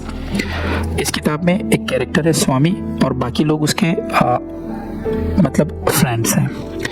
The entire story revolves around them. पूरी कहानी इन लोगों के आसपास घूमती है। This story takes place in Malgudi, which is an imaginary town. और ये कहानी पूरी की पूरी मालगुडी नाम के गांव में होती है। और ये गांव कैसा है? इमेजिनरी है। अगर आप लोग गूगल सर्च करके जाएंगे तो मिलेगा नहीं। On the banks, किनारे पर है ये गांव ऑफ सरायू रिवर, सरायू नदी के। Speaking of the language used in the book, अगर हम लोग लैंग्वेज की बात करें जो इस किताब में यूज़ हुई है, आप लोग ध्यान दें, यहाँ पर हम लोगों ने क्या किया है, जिस तरह का क्वेश्चन था, ये देखिए क्वेश्चन में था लैंग्वेज के बारे में लिखना है, क्वेश्चन में था स्टोरी के बारे में लिखना है, क्वेश्चन में था टाइटल लिखना है, तो वो चीज़ें हम लोगों ने यहाँ पर लिखे हैं और हमारे आंसर को छोटे छोटे पैराग्राफ्स में हम लोगों ने बांटा है। तो speaking of the language used in the book, अगर हम बुक की लैंग्वेज के बारे में बात करें, it is very simple and humorous, काफ़ी आसान लैंग्वेज है और फनी है। The style of writing allows the author to convey his point, लिखने का जो तरीका है ऑथर का, उससे क्या होता है, ऑथर अपनी बात हमारे सामने रखता है through simple words and deeds of the characters. काफ़ी सिंपल वर्ड्स में राइटर ने अपनी बात हमारे सामने रखी है, या कहानी के जो कैरेक्टर जो कुछ भी कर रहे हैं तो उनकी एक्टिविटीज से हमें ये पता चलता है कि राइटर हमें क्या कहना चाहते हैं। The special feature of the book is this book has been written regarding pre independence era. सबसे ख़ास बात यह है कि ये बुक किस टाइम को लेकर लिखी गई थी, जो आज़ादी के पहले का टाइम था, उस टाइम के हिसाब से ये बुक लिखी हुई है। लेकिन किंतु परंतु स्टिल फिर भी in today's India it fits, आज का जो इंडिया है उसके हिसाब से भी काफ़ी कुछ बातें इस बुक में ऐसी है जो आप सीख सकते हैं, okay. This book teaches us how children are affected by their community and surroundings. ये किताब हमें बताती है कि स्टूडेंट्स पर अपनी कम्युनिटी का, अपने माहौल का क्या असर पड़ता है। This book very beautifully conveys innocence, naughtiness and love. काफ़ी अच्छे तरीके से ये किताब हमें बताती है मासूमियत क्या होती है, innocence, शरारत क्या होती है, और लव क्या होता है। Although many say that this book is for children, भले ही कई लोग मानते हों कि ये किताब बच्चों के लिए लिखी गई है, I believe that even adult can learn a lot from this book. मैं तो मानता हूँ कि बड़े लोग भी इस किताब से काफ़ी कुछ सीख सकते हैं।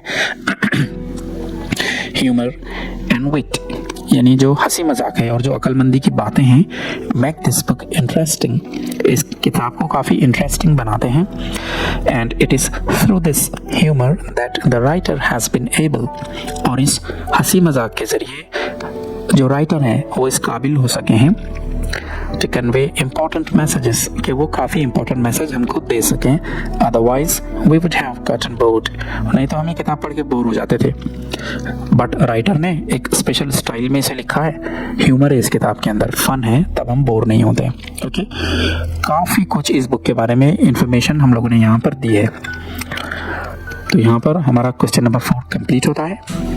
सो dear students, right before you there is section 4 literary genre novel, that's for 16 marks।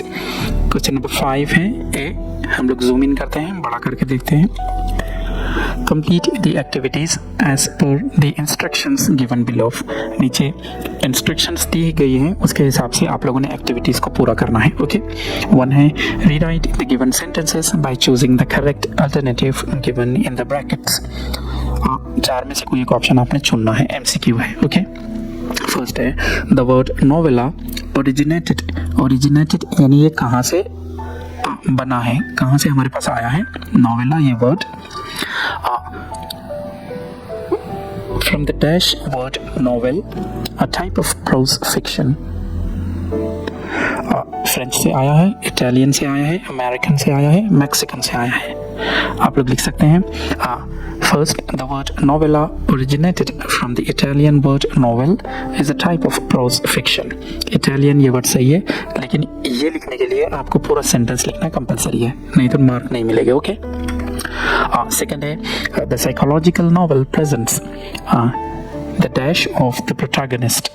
जो साइकोलॉजिकल नॉवेल होते हैं उसमें जो हीरो होता है, प्रोटैगनिस्ट हीरो, उसका पर्सनल लाइफ बताया गया होता है, प्रोफेशनल लाइफ होता है, सोशल लाइफ और इंटरनल लाइफ। अब देखिए साइकोलॉजिकल, इस पे से आप अंदाज़ा लगा सकते हैं इंटरनल लाइफ। ये रहा answer, the psychological novel presents the inner life of the protagonist. हाँ, इंटरनल होना चाहिए था, एक्चुअली गड़बड़ में इनर लिखा हूँ मैंने। थर्ड है the word utopia possesses the dash.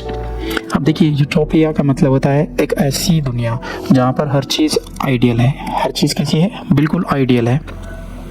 4 options हैं, best qualities, worst qualities, ideal qualities and unequal qualities. क्या आंसर होगा? आंसर होगा the word utopia possesses the ideal qualities। यहाँ पर देख सकते हैं आप लोग आइडियल क्वालिटीज़। और 4th है in the 18th century middle class could get time for reading and discussing the novels। 18th century में जो मिडिल क्लास लोग थे उन्हें टाइम मिलता था नॉवेल्स पढ़ने के लिए और डिस्कस करने के लिए, बिकॉज ऑफ डैश, किस चीज़ की वजह से? Ideas of life, the speed of superstitions, the speed of machines और एम्पल फ्री टाइम। सही आंसर आएगा द स्पीड ऑफ मशीन्स। क्या आएगा? The speed of machines. लेकिन इतना लिखने के लिए आपने पूरा सेंटेंस लिखना है। हाँ, नंबर 2 है match the following column A with the column B. सीधा सीधा जोड़ियाँ लगाइए या मैच द पेयर्स, इस टाइप का क्वेश्चन है। पढ़ते हैं हम लोग। कॉलम ए में लिखा है पिकारेस्क नॉवल कौन से होते थे, एलेगोरिकल नॉवल कौन से होते थे, हिस्टोरिकल नॉवल कौन से होते थे, और बिल्डिंग्स रोमान बिल्डिंग्स रोमान ये नॉवल कौन से होते थे। ठीक है, थोड़ा सा हम लोग दिमाग लगाते हैं। Describes earlier than its writing, जो लिखा जा रहा है उसके पहले का बताते थे novel. Narrates the adventures of the protagonist, hero की दास्तान सुनाते थे। Indicates growth of the protagonist's mind and spirit, hero की जो ग्रोथ होती है, जो वो मजबूत इंसान बनता है, ओके, उसके बारे में बताते हैं। और लास्ट है the surface meaning of it is different, यानी ऊपर ऊपर कहानी का एक मतलब होता है, फ्रॉम द सिंबॉलिक मीनिंग, और छुपा हुआ एक मतलब होता है। आंसर ऐसे आएगा, पिकारेस्क नॉवेल वो होते थे जो एडवेंचर्स बताते थे हीरो का, ठीक है। एलेगोरिकल नॉवेल वो होते थे जिनका सरफेस मीनिंग एक होता था और एक डिफरेंट मीनिंग होता था। हिस्टोरिकल नॉवेल वो होते थे जो अपने समय से पहले की बात बताते थे, ठीक है, वो हिस्टोरिकल नॉवेल है, वो हिस्ट्री बन गया। बिल्डिंग्सरोमान ये बताते थे कि कहानी का जो हीरो है किस तरह से उसके अंदर चेंज आया है, एक पॉजिटिव चेंज आया है। नंबर बी है, answer in about 50 words to the questions given below. यहाँ पर जो क्वेश्चंस है उनके आंसर्स देना है आपने। उसमें फर्स्ट है, describe Denham's views on PT and games. Denham के क्या व्यूज थे। अब देखिए ये सीन पैसेजेस तो है नहीं कोई, ओके। लास्ट का जो क्वेश्चन है तो ये टोटली आपकी स्टडीज़ पर बेस्ड है, जितना आप पढ़े हैं उतना आप लिख पाएंगे, ठीक है।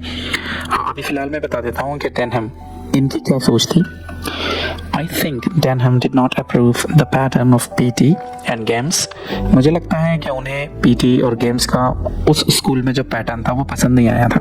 डेनहम एक टीचर थे और जिस स्कूल में वो टीचर थे वहाँ पर PT होती थी, उसे वो पसंद नहीं करते थे, ना वो पसंद करते थे वहाँ के गेम्स को, okay, which is reflected in his report. ऐसा मैं क्यों बोल रहा हूँ, उन्होंने अपनी रिपोर्ट में बताया था। He mentioned that there was less space. उन्होंने कहा था कि यहाँ पर PT के हिसाब से, गेम्स के हिसाब से जगह काफ़ी कम है, and that because of this problem, और इस प्रॉब्लम की वजह से the games will definitely be affected. Games पर असर पड़ेगा। अगर बड़ी जगह नहीं है तो सही तरीके से PT नहीं होगी, गेम्स नहीं होंगे। He resented that the voicing was for boys only. उन्हें इस बात का बुरा लगता था कि जो वॉइसिंग होती है वो लड़कों के लिए होती है। अगर लड़कियां किसी गेम में अच्छे से परफॉर्म कर रही है तो ज़्यादा वॉइसिंग नहीं होती है, जो नारे लगाए जाते हैं, come on you can do it, इस तरह की कोई चीज़ नहीं होती। He was of the opinion, sir की यानी डेनहम सर की बात कर रहे हैं हम लोग, उनकी ये ओपिनियन थी that doing such PT is of no advantage, कि ऐसे PT करके कोई फ़ायदा नहीं है यार। He was not satisfied with the routine as well, और जो रूटीन था PT का गेम्स का वो उससे भी सेटिस्फाइड नहीं थे, okay. Maybe he wanted it more often, हो सकता है वो चाहते हैं कि PT ज़्यादा बार हो, हफ्ते में अगर एक बार हो रही है तो 4 बार हो, गेम्स ज़्यादा बार हो, इस तरह से। यहाँ पर देखिए 50 वर्ड्स के आसपास लिखना है आप लोगों ने, तो इस तरह की लैंग्वेज में आप लोग लिख सकते हैं। बी का फर्स्ट हुआ है हमारा, 2 मार्क्स के लिए था। सेकंड ये है, justify to serve with love is an autobiographical novel. बताओ कि ये जो नॉवल है टू सर्व विथ लव, ये ऑटोबायोग्राफिकल नॉवल है, ऐसा नॉवल जो किसी की ज़िंदगी पर लिखा गया है। मतलब एक आदमी जब अपने खुद के बारे में लिखता है तो उसे ऑटोबायोग्राफिकल कहते हैं। सिंपल सा आंसर लिखा है हम लोगों ने। This novel is based in the true story of Braithwaite. ये नावल एक ट्रू स्टोरी पर बेस्ड है, मिस्टर ब्रेथवेट की। He took up a teaching post in Greenslade school. उन्हें नौकरी लगी थी पढ़ाने की ग्रीनस्लेट स्कूल में। This novel beautifully portrays the post war situations in London. और ये नावल हमें बताता है कि लंदन में वॉर के बाद जो सिचुएशन हुई थी वो किस तरह की थी। The novel has different chapters and the part we read. इस नावल में अलग अलग चैप्टर्स हैं, लगभग 22 हैं शायद, अगर मैं भूल नहीं रहा हूँ तो। और जो पार्ट 12th की बुक में दिया गया है रिफ्लेक्ट्स, उस पार्ट में क्या बताया हुआ है, the politics of race and class, कि किस तरह से पॉलिटिक्स होती है रेस को लेकर, क्लास को लेकर। Braithwaite is unable to find work. Braithwaite को पहले तो कोई काम नहीं मिलता है, although he was a qualified and experienced person, भले ही उनके पास एक्सपीरियंस था, क्वालिफिकेशन थी, लेकिन उन्हें काम नहीं मिल रहा था। हो सकता है उस टाइम में बहुत ज़्यादा रेसिज्म रहा हो। This was because of racism, ऐसा रेसिज्म से था। So all this proves that the novel is an autobiographical one। ये हमें बताता है कि ये नॉवल कैसा है, ऑटोबायोग्राफिकल है। 2 मार्क्स के लिए सेकंड भी हम लोगों ने अटेम्प्ट किया। सी है, answer in about 50 words to the questions given below. ये भी 50 वर्ड्स में देना है। फर्स्ट क्वेश्चन है, describe the character of Aouda in the novel around the world in 80 days. इस नॉवल में एक लड़की है आउटा, इसके बारे में आप, उसका जो कैरेक्टर है इसके बारे में आप थोड़ा सा डिस्क्राइब करो, यानी बताओ। ऐसे लिख सकते हैं आप लोग। देखिए फिर एक बार मैं कहता हूँ, ये देख कर नहीं लिखना है आप लोगों को, पैसेज नहीं दिया रहेगा सामने, तो थोड़ा सा आपकी जो टेक्स्ट बुक है उसका जो लास्ट पार्ट है, 4 हिस्सों में 4 सेक्शंस में आपकी टेक्स्ट बुक है, तो लास्ट का पार्ट जो है थोड़ा ध्यान से पढ़ लेना। आउडा के बारे में हम लोगों ने लिखा है, the character of Aouda is a wonderful one, काफ़ी अच्छा कैरेक्टर है उसका। She is a charming woman, काफ़ी सुंदर औरत है। Who is not only beautiful but also brave, जो न सिर्फ ब्यूटीफुल है बट वो बहुत ज़्यादा ब्रेव है, बहादुर है, करेजियस है। Fog rescues her from dangerous situations, mister fog उसे बचाते हैं खतरों से। For her safety they travel together, और उसकी सेफ्टी के लिए, उस लड़की की सेफ्टी के लिए वो लोग साथ में सफ़र करते हैं, ट्रैवल करते हैं। इन हर डिसीजंस शी इज़ फर्म, और अपने डिसीजंस में वो लड़की काफ़ी फर्म है, पक्की है। इन शॉर्ट, और अगर शॉर्टकट में कहें तो, Aouda seems a perfect match for a man. Aouda एक अच्छी जोड़ी है, मैच है एक ऐसे व्यक्ति के लिए, एक ऐसे इंसान के लिए, एज ब्रेव एज फॉग, जैसे कि फॉग है। She was also in love with fog, और वो she was also in love with fog, समझ सकते हैं आप लोग। ओके, इस तरह से आप लोग आंसर लिख सकते हैं। सेकंड वाला है, comment on the theme of the extract given in the novel. Novel का जो एक्सट्रैक्ट, जो पार्ट आप लोगों को दिया गया है उस पर कमेंट करो। कौन सा नॉवेल भाई? Around the world in 80 days. थोड़ा सा लिखा है उसके बारे में हम लोगों ने, थोड़ा सा नहीं, काफ़ी सफिशिएंट लिखा है, पढ़ते हैं हम लोग। Well, the theme of the novel is what the title itself says. क्या भैया, नॉवेल की तो वही थीम है जो टाइटल खुद बता रहा है। टाइटल चीख चीख कर कह रहा है कि मैं इस बारे में हूँ। Around the world in 80 days, इन इसके जो मेन कैरेक्टर हैं उनको दुनिया घूमनी है, लेकिन कितने दिन में? 80 डेज में। It is about the connection between human beings. ये नावल हमें बताता है कि इंसान के जो कनेक्शंस हैं, जो कॉन्टैक्ट्स हैं दूसरों से, जो रिलेशन है वो कैसे हैं। Because fog travels the world, और इसमें मिस्टर फॉग ट्रैवल करते हैं। He is a different person now. अब ट्रैवल करे बाद उनके अंदर काफ़ी चेंज आता है। Previously he did not care what others think of him, पहले वो नहीं सोचते थे कि लोग उनके बारे में क्या कहते हैं। Now after he has travelled the world, but अब जबकि उन्होंने दुनिया घूम लिए हैं, ही seems an entirely different person. ऐसा लगता है कि वो एक पूरी तरह से बदल गए हैं, चेंज हो गए हैं। बदल गए मतलब काफ़ी मोटे हो गए, उनके ऊपर फैट की लेयर्स आ गई, ऐसा हुआ क्या? नहीं, चेंज हुए मतलब इंटरनल चेंजेस आए उनके अंदर। Maybe he has started to understand human beings, हो सकता है उन्होंने शुरू किया हो समझना लोगों को। ऐसे आंसर आप लोग लिख सकते हैं। आगे है D, answer in about 50 words to the questions given below. First A, describe the character of Mary Morstan from the point of view of Sherlock Holmes. Sherlock Holmes के हिसाब से मैरी मॉर्टसन किस टाइप की बंदी थी? देखिए ऐसे लिख सकते हैं आप लोग। अब अगर आप लोगों ने ये नॉवल पढ़े हैं द साइन ऑफ 4, तो आप लोगों को काफ़ी कुछ पता होगा मैरी कैसी लड़की थी। Mary Morstan was good mannered, उसके मैनर्स अच्छे थे, यंग एंड वेल ग्लोव्ड, और वो यंग थी और उसने ग्लव्स पहन रखे थे। There were expressions on her face, और उसके चेहरे पर काफ़ी तासुरात थे, काफ़ी एक्सप्रेशंस थे। She had large blue eyes, उसकी आंखें बड़ी थी, नीली थी। She was wearing a turban, और उसने सर पर एक टर्बैन पहन रखा था। She was a model client for Holmes, और होम्स के हिसाब से तो वो एक अच्छी क्लाइंट थी। She was intelligent because she gave him indirect facts, वो काफ़ी इंटेलिजेंट भी थी क्योंकि उसने कुछ ऐसी चीज़ें होम्स को बताई थी as a clue, like 6 pieces of paper, जैसे कि उसने कहा था 6 पीस पेपर के, तो ये चीज़ें क्लू थी उस केस को सॉल्व करने में। To find out about the letter and the mystery of disappearance of her father, उस लेटर के बारे में पता करने के लिए, या उसके पिताजी, उसके वालिद साहब, उसके डैडी कैसे खो गए, ये पता करने के लिए she went to Lyceum Theatre, वो लड़की लाइसियम थिएटर भी गई है। इट शोज, ये बताता है that she was brave and loving, कि वो बहादुर भी थी और वो लविंग भी थी। ओके, इस तरह से थोड़ा सा आप लोगों को लिखना है। मैं कहता हूँ 2 मार्क्स के लिए ये क्वेश्चन है। और कितना लिखेंगे हम लोग? एक 5-6 लाइन, 6-7 लाइन बस हो गई। क्लियर? 50 वर्ड्स आप लोगों ने लिखने हैं। यहाँ पर हमारा लास्ट का क्वेश्चन है, give the central idea of the novel the sign of 4। ये नॉवल जो आपने पढ़े हैं, एक्चुअली आपने कुछ पार्ट पढ़े हैं यहाँ पर उसका, तो इसका सेंट्रल आइडिया बताना है आपको कि भैया ये नॉवल किस बारे में है।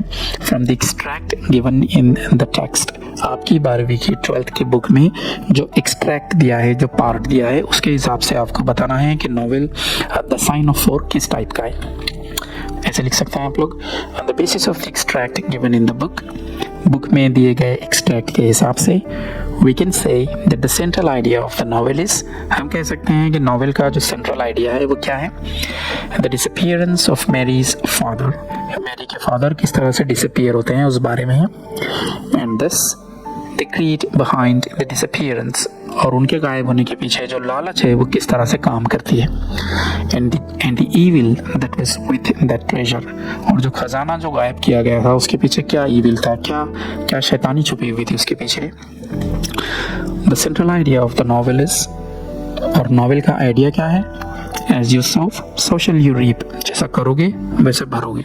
नहीं, उसके अंदर जो वन लेग्ड मैन होता है या फिर जो उसका साथी होता है, वो लोग बुरा करते हैं तो उनके साथ बुरा होता है। तो यही कहानी में बताया है, जैसी करनी वैसी भरनी। That happens with the people who harm others, जो लोग दूसरों को चोट पहुंचाना चाहते हैं, नुकसान पहुंचाना चाहते हैं, नुकसान पहुंचाते हैं, उनके साथ लास्ट में बुरा ही होता है। Okay, so that's it. Best of luck आपके एग्जाम्स के लिए, आपके पेपर्स के लिए। होप कि आप लोग वीडियो को पसंद करेंगे। अपने दोस्तों के साथ इसे शेयर करें, वीडियो को लाइक और कमेंट करें, चैनल हमारा उसे सब्सक्राइब करके बेल नोटिफिकेशन को दबाएं। जल्दी ही मिलते हैं एक नई वीडियो में एक अमेजिंग टॉपिक के साथ। So take care.